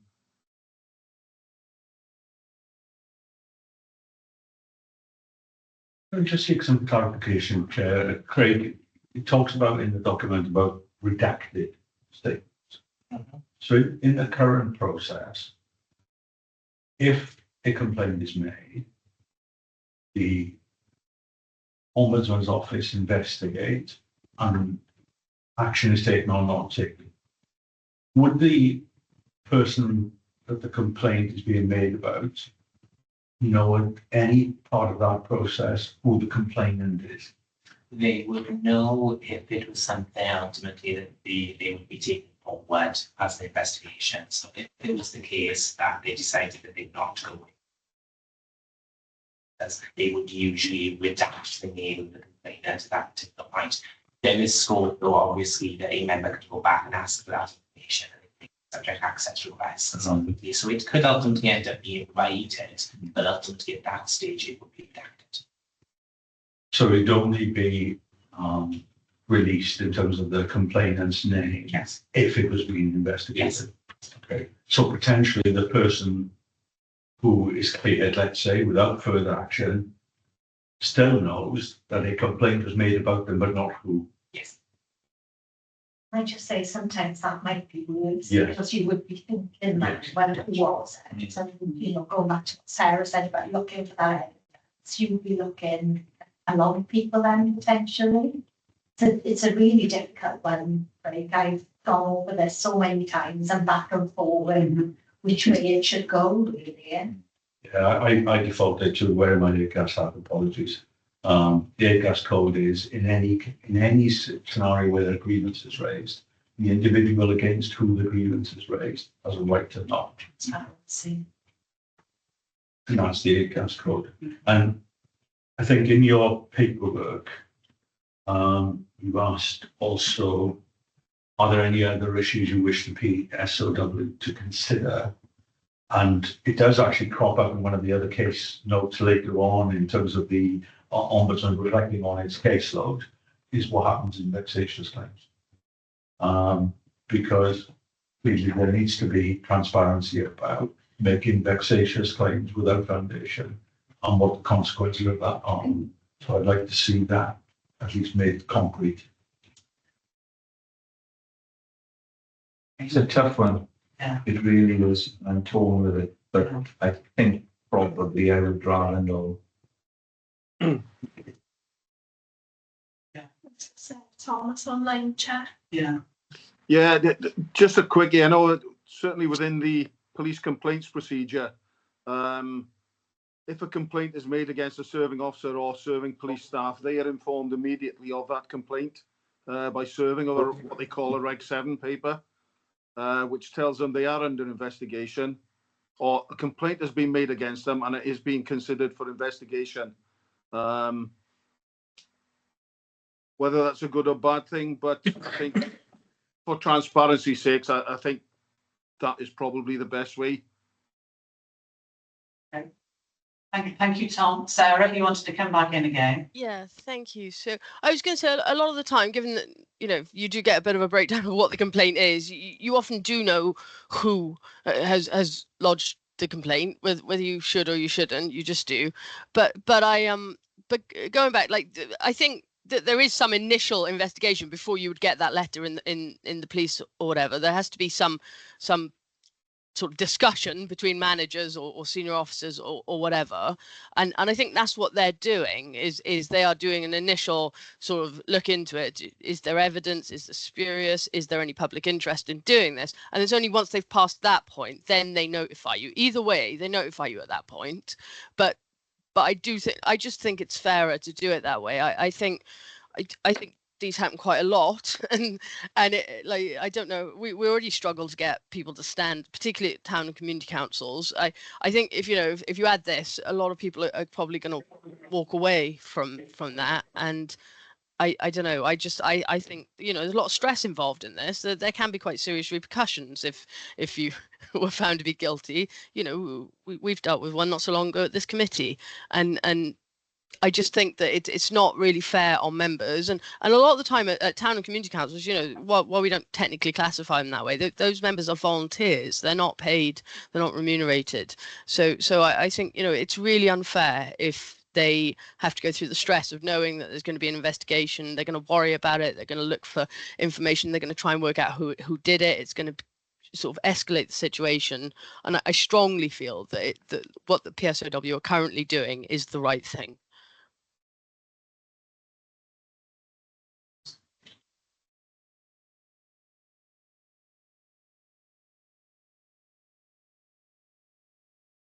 Yeah. Thank you, Sarah. Carolyn. Thank you, Chair. Yeah, I just think when the Ombudsman writes to the person who has been complained about, they do stress quite strongly the need for confidentiality and the fact that the case shouldn't be discussed with anybody. So I think that is already in there. It is very worrying, mind, if you have had a complaint made about you. In my council, we've had a lot of vexatious complaints, and we've drawn up a vexatious complaints policy. So, you know, you get certain individuals, particularly in the community, which will complain over and over again about the same problem or what they perceive as a problem. So, you know, we can look at that policy then and decide whether or not we as a council will pursue it. We've got one ongoing at the moment with the Ombudsman, and they've thrown the complaint out, just thrown it back to us. So we would now follow that policy probably. You know, so there's one way of dealing with that. Okay.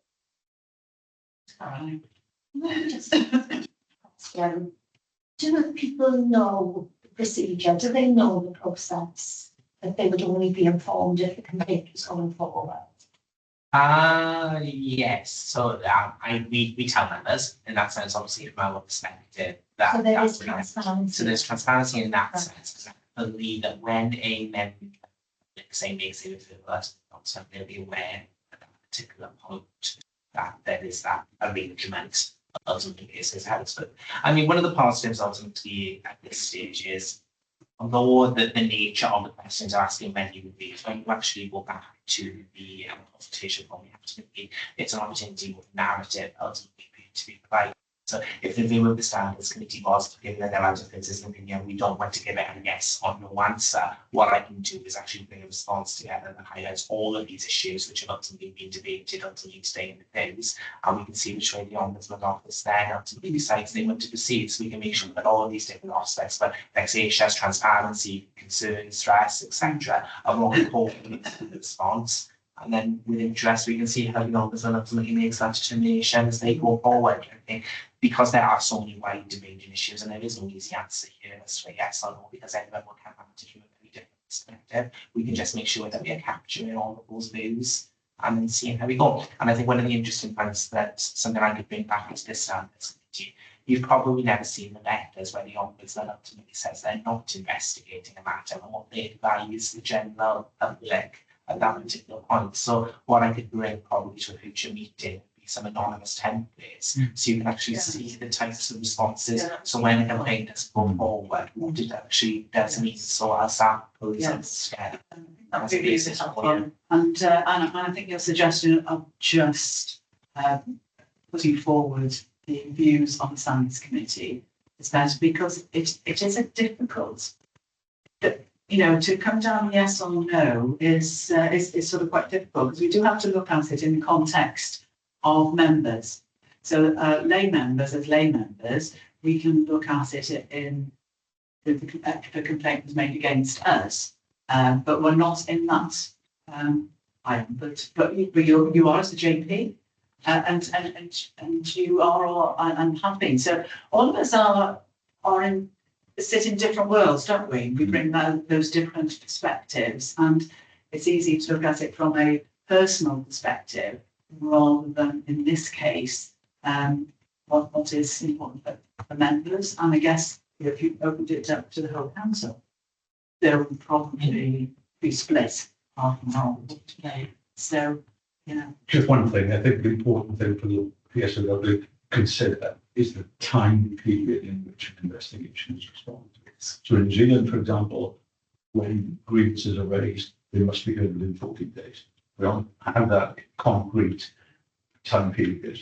So reasonableness is such an open-ended term. Because, you know, if people on leave, you could want, you know, go to Australia for a month. It's difficult to say you'll do it within 30 days, but you can certainly say we aim to, and only in exceptional circumstances will go beyond this time period window. 21 days is reasonable. Someone is not sitting there with the sort of Damocles hanging over them, you know, indefinitely. But anyway, it's just an observation. Sarah. Thank you. Yeah, I just want to be really clear. Like it's never within a month for PSOW. You're talking 3 months minimum just for that initial assessment. So like this is going to be hanging over people with very little information and so on. I just like the way they do it currently. I think the way they do it currently, where they do their initial assessment and then let someone know. Either way, you do find out either way at that point, and I think that's fair. And you've still got plenty of time if there is an investigation to prepare a defence and so on and gather evidence. But I mean, if if they're not going to investigate, you've gone through months of worrying about something that might not happen. I just feel it's really unfair to tell people at that point. And that is that's a sort of a good point in terms of how we look at this as well. If it 3 months, 14 days, you could live with 14 days, knowing a complaint has been brought against you, couldn't you? Yeah. It's reasonable, but 3 months is not. And if you were living under that cloud for 3 months and how it would prey on you and your mind and everything else, that is really unfair.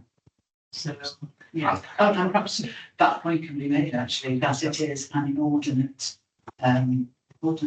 long period of time for somebody to, if in this case they are saying that people should be informed, that is a really long time for people to live with that. And capture all that then and answer to response. Good luck. Yes. As we go on to these meetings, I'll be going back to repay to make sure that I captured all of Yes. this. Okay. Good. I think there's been a really important discussion on this point because it does affect people's livelihood and their well-being and everything. Yes. So thank you. Shall I grab Mike? I was just going to say, would you be content, Chair, if we go to 9? Say Mike comes back in and then going back and it's giving it all. It's not really ultimately in that sense. Obviously, this is just before you ultimately take for information purposes. So the Public Service Ombudsman of Wales had their investigation concluded at the end of last year, and they produced a report setting out the overarching findings that came out of it. So I just wanted to give you transparency so all members ultimately decided on it. Obviously, they focused on the actions of the individual member of staff there, where they found everything well and many wrongdoing, and a few different aspects then ultimately that they are recommended ultimately that they further enhance, and that work now is currently ongoing. PSOW, and I've got no doubt it'll probably lead to additional consultations, which will be brought back to us then to have that discussion on at the appropriate time. But again, I just wanted to make sure all members want to be cited. The chairman and I were invited to some different sessions where they gave a quick overview at the end of last year as to what they were considering and what they were doing, particularly at the National Standards Forum, which has been named. But again, I just wanted to show all members see this. So it's asked me questions, but just before you do the information system. Any questions on the report? Only to confirm that the process, the methodology they adopted was good practice and as you'd expect it to be. Their sampling frame was accurate and they over third person to sub-sample. So I think, yeah, it was robust and yeah, very appropriate. Thanks for sharing.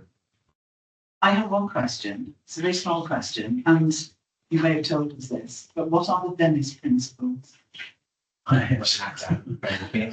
I knew somebody was going to ask me. It was too late for me to go Google it. Yes. Last I night. got it written down in my It's on notes. page 79. Please do bear with me.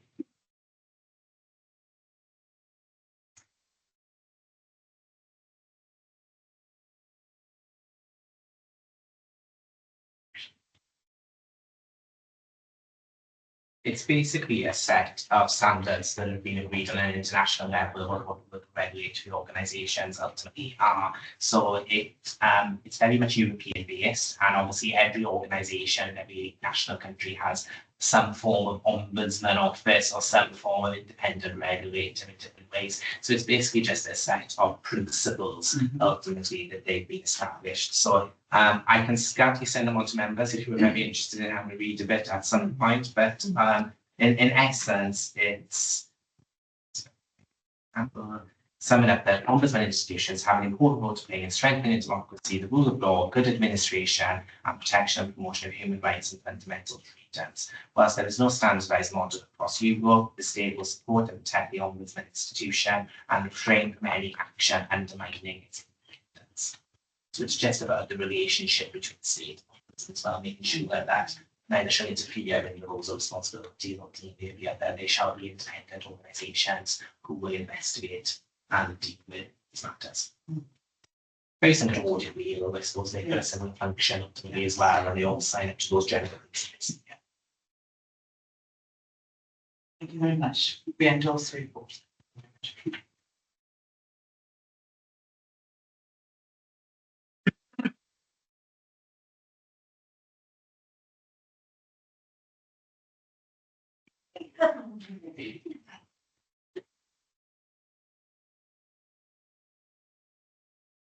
Very much, Mike. We've dealt with item 10. Oh, you dealt with like. No, sorry, I beg your pardon, item 9. So there's no need for you to go up again. That was very kind. Yeah. Yes, good morning, members. Well, I think it's still, isn't it? Actually, we haven't done item 8. I beg your pardon. By two eager by. Yes, yeah. So item 8 just is a follow-up, obviously something that we were touching on earlier on. So we had our selection of elected members here in attendance today. I came up with the idea, whether it's a good idea or not, we didn't find out, but to invite a group of chairs of town and community councils to attend this particular meeting. So whilst you've heard from elected members of Neath Talbot County Borough Council, it may be an opportunity for you to hear from some town and community councillors direct about some of the issues and challenges that ultimately they are facing. So it could be a very interesting meeting, obviously hearing some of the issues that we heard about this morning. But with approval of members today, I will send an email out to the remarks of the community councils and see if we get potential names. I'd be looking for like what I don't think we should have any more than that. I think we can a little bit more, and if that's the case, and we'll split them into different sections. If we get more volunteers, that is ultimately stepping forward, but we would just extend the opportunity to hear what's going on in town and community councils and work out then when we can have some input into their day-to-day activities. So hopefully with approval, I can bring that to a community chair of the science committee. Yes, I think that would be really good. Caroline. Right, just not observation. If we're going to have meetings in council in the morning, you need to be aware that most of the chairs are probably working and will find it difficult to attend. Very good point, Caroline. I will certainly look into that then and liaise to see what representatives and names are possible with some numbers. So if I've got potential issues, I'll come back and different arrangements. Maybe to change the time, perhaps. Thank you for that, Caroline. Otherwise, I thought it was a very good suggestion because we hear a lot about community councils. So it would be really interesting for the Standards Committee to get their perspective on things and to get their feedback on the relationship and the role of the Standards Committee and community council. So yes, thank you for that. Thank you very much.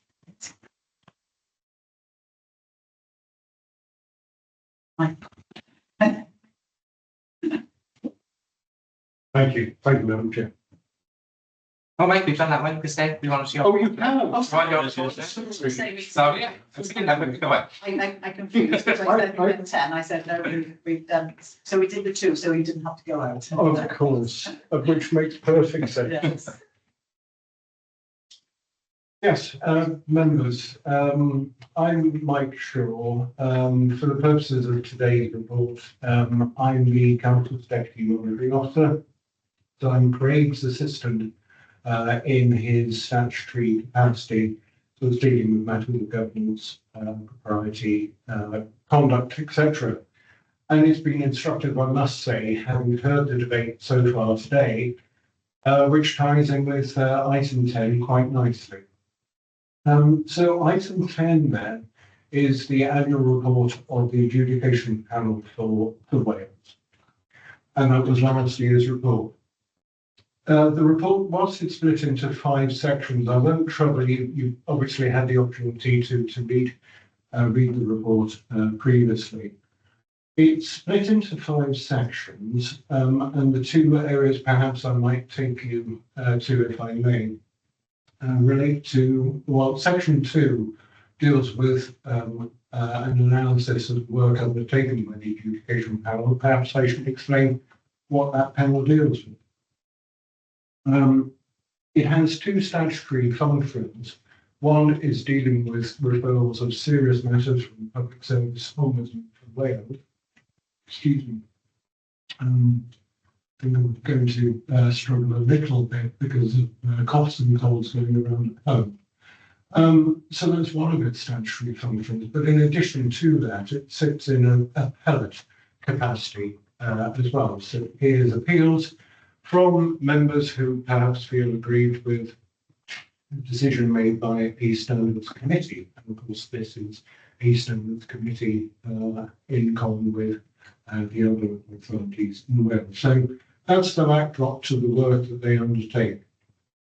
In section 2 of the report, the current president does an analysis of the work undertaken by the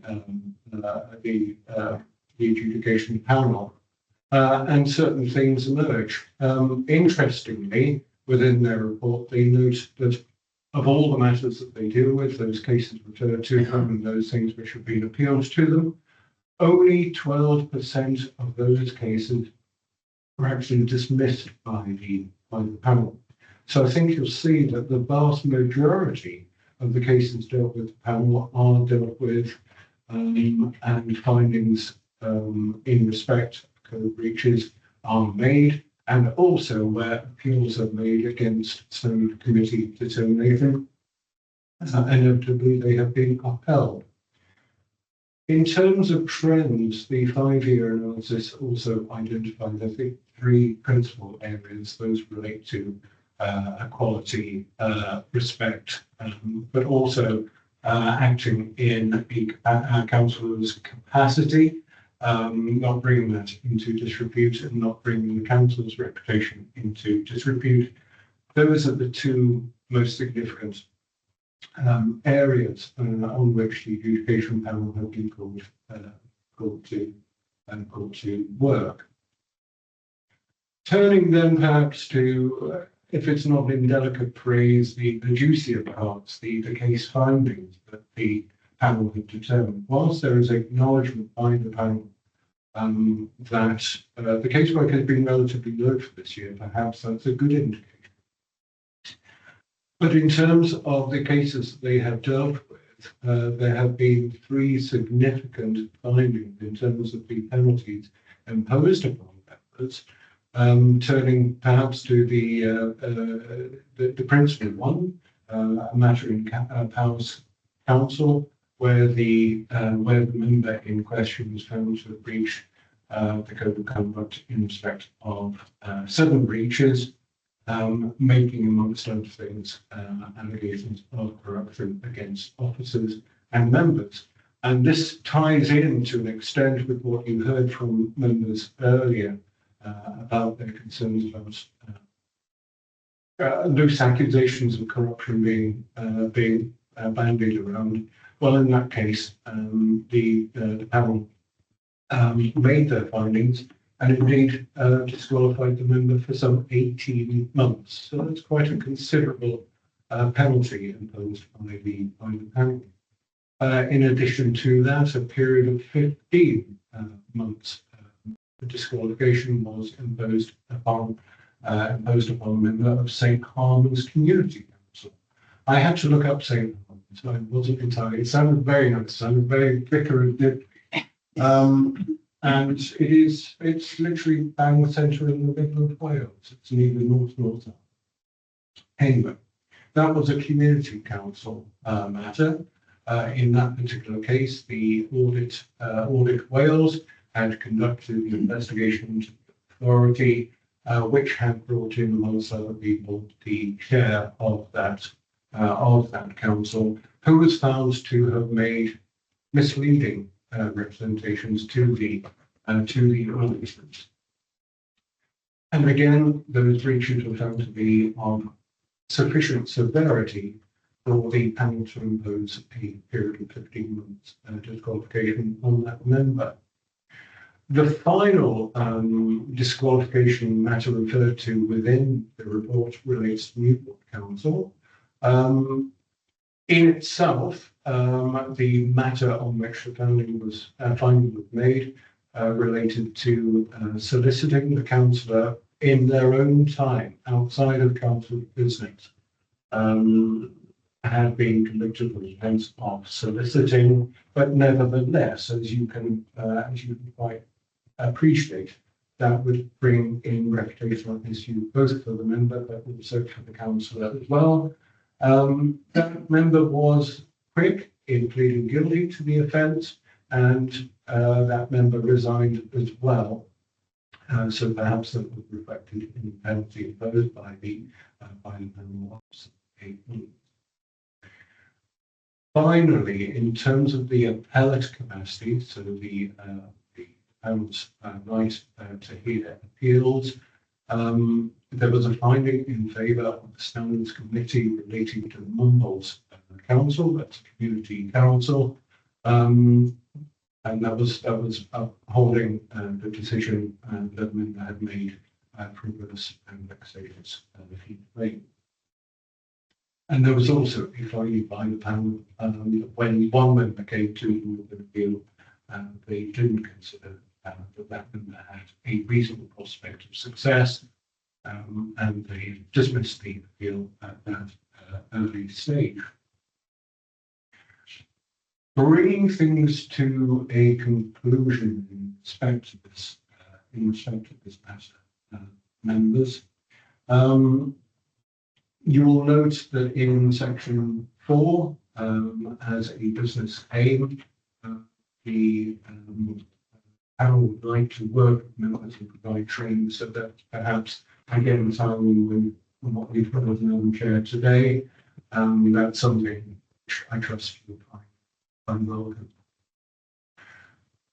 In a brief whistle-step tour, that's the report. Would you have any questions, Ivan? Okay. Yeah. Just an interesting point from the as well. Like the much where the areas in terms of access and impairment capacity. There was an interesting case that they only published in the last couple of weeks. Obviously, they picked that up and that was part of their review reports with regards to the Gender Council, where they actually felt that the Standards Committee had imposed too harsh a sentence on the member at that point. So they felt that it shouldn't have warranted a 6-month suspension, maybe access to something much less. So the adjudication panel considered it and referred it back to the Standards. That's up to the game to see whether they would impose a different sanction as a result of it. So there are these examples of where matters can be referred back where people have disputed the individual determinations of Standards Committee. So that's why it's vitally important that when we do have these hearings before us, we're considering all the factors, we're looking at the mitigation, the aggravation, the process, the procedure in that sense, because they are potentially going to be process. It's good that, as in all things, to have an appeal process, because it is that provides that check and balance, isn't it, to what is right and proper, fair and reasonable. And I think ultimately it has to be reasonable and appropriate for the offence. If I can use that term. Any questions for members who are online? No. Thank you very much for that, Mike. It's a very interesting summary, and I thought the report was interesting and very readable as well. So that was good. And the accounts of the various councils really good in terms of information that we can take from that for members and incorporate it into training, because they are really sort of quite everyday offences. Perhaps not the soliciting, but I mean it's sort of, you could insert another criminal offence for that issue. So it's really good to be able to use those case studies which are actually real live and they have happened, and you can see the kind of sanctions as well. So it's good for members to see that kind of work coming through. So thank you very much indeed. Next item, Craig. I see that. Indeed, so final report, obviously stemming from some discussions ultimately today, something we've been talking about previously. I mentioned I was doing a purposes about the various different learning and development opportunities in respect of equality populations that we looked at. So there are a number of different programs, ultimately, as you can imagine, that cover off some of these matters.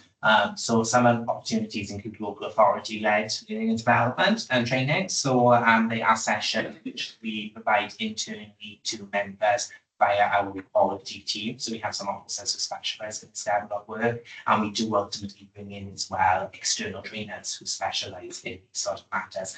Now, unfortunately, I wasn't able to replicate the sessions within these actual papers, because obviously they're copyrighted to the training provides them, but I may be able to get a copy of training circulated up to members, and that's just so you can have an opportunity them as well. And we also look to provide some generic opportunities as well through some national guidance like PSOW. So you'll see now including an extract from the Ombudsman's Handbook that covers off some of these issues. So there are numerous internal related matters ultimately that we look to try and address.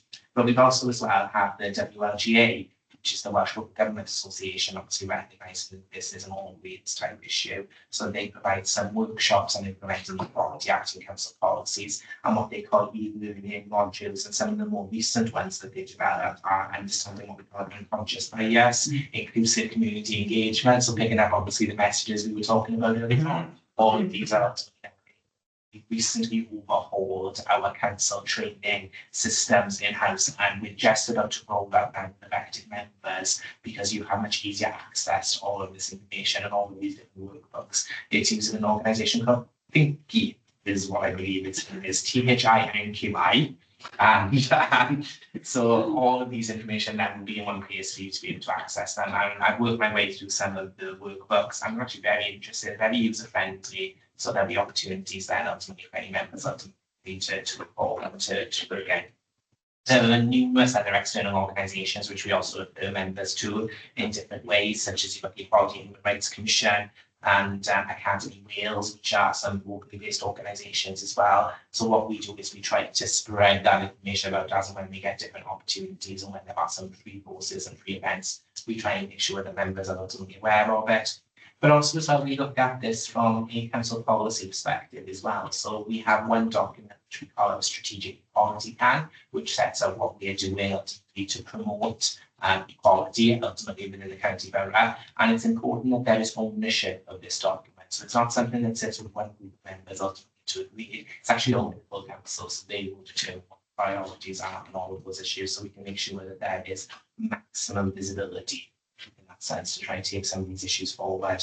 And then myself, Mike, and the rest of the legal officers provide generic advice ultimately to members on various matters, and that will tie into, it could be just issues when they're dealing with a community issue, through to them when they're making decisions ultimately in their full council or cabinet meeting that they will consider certain equality matters. Equality is something that is central to all our reports that come forward to the council. We have what we call an integrated impact assessment, to make sure whenever there is a decision taken by the council, there is this impact assessment included with it, and that will demonstrate then any impact on protected characteristics and what's done to take forward. So no decision will go through the council without at least having demonstrated consideration of these issues at the same time, because we recognise that it's such a sector equality duty, but also then making sure that we've got comprehensive and accessible learning and development opportunities to understand with some of these issues then ultimately at the same time. So it's ever learning, ever developing and ever changing. We always take advantage when new opportunities ultimately to come forward. But I just wanted to give you the feedback of the types of things that we do, because I know it's been touched on previously in previous discussions that we had chat. Okay. Any questions, observations? No, it's, other than the hybrid issue that we talked about earlier, can have direct impact on disability characteristic, particularly the learning disability aspects of, for example, people with ADHD or other cognitive impairments and their ability to interact in terms of learning and development in a physical space, being present, or in an online space, with the pros and cons for both. But if you're doing that equality impact assessment, then considering that is an important thing. Really. It's often one of the most unreported areas. They tend to lump disability as a single characteristic, but the physical disability, as opposed to a learning disability, very different and often misunderstood. And also like it's probably subject to most people challenge in different ways ultimately as well. So often be it any sort of strategic decisions which ultimately take it's not necessarily what we call direct discrimination that's ultimately object, it's indirect discrimination. So we've got to make sure that we are taking on this particular element and demonstrate that we're very these. Sarah? Thank you. Yeah, I don't know how good you're going to be able to hear me. My connection is really bad today. I was just going to say on the hybrid thing, like as a neurodiverse person myself, I actually find hybrid really helpful because sometimes things can go on quite a long time, whereas I can sort of fidget or something at home, which helps me concentrate. So it's not actually a sign of lack of concentration. It's actually a sign of me concentrating more. Whereas if I was doing that in a room, people just would assume that I'm sort of not paying attention and stuff. It's a bit like when people with ADHD look out the window because they've spotted something. It doesn't mean they're not paying attention.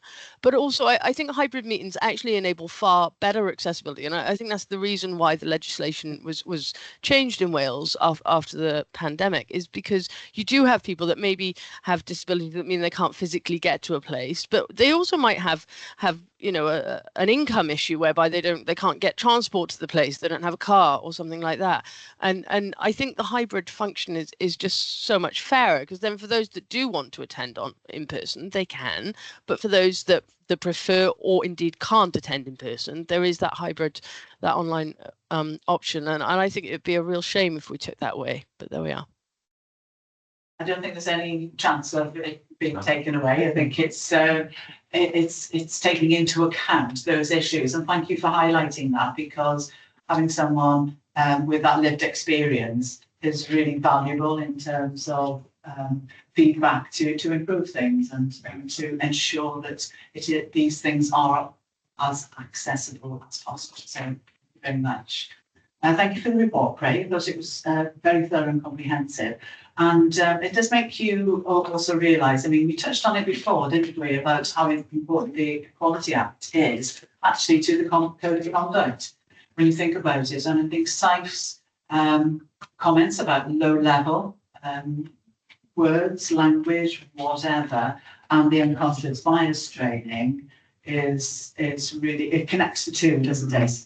Because that unconscious bias, perhaps people don't realise, but nevertheless, they've got that bias there, and it's coming out, manifests itself in so many different ways. And having undergone that unconscious bias training, and you as a magistrate, I'm sure we all have, it really does make you think and really open your mind to what is possible, because we all do have these biases, but it's important to be aware of them. So thank you very much for that. Thank you.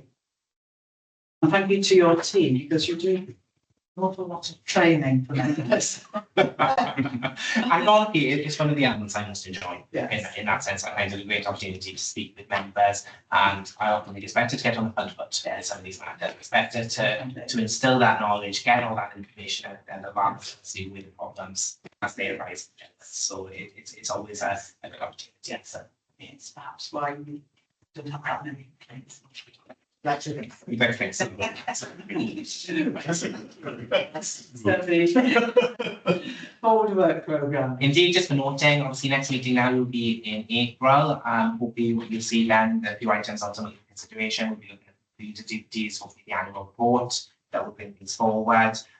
We'll have an update on the attendance of town community councils if we can get them to that particular meeting or issues there. So a few things up to me then to take us over in the next meeting and to finish off this week's year. Yeah, excellent. Very much. We have a date, don't we, Tammy, for April? Yeah. So, off the top of my head, I can't tell you. Oh.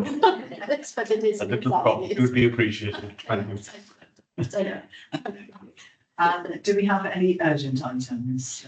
We have no urgent start. Well, thank you very much indeed, everybody, for your contributions. And I think it's been a really interesting and informative meeting. And I'm sure collectively we've taken a lot from this meeting and learned so much. So thank you. And thank you, Craig, for the reports as well. Thank you, Mike, for attending. Lovely to see you here, and look forward to your attendance on the occasion. Thank you. So thank you all.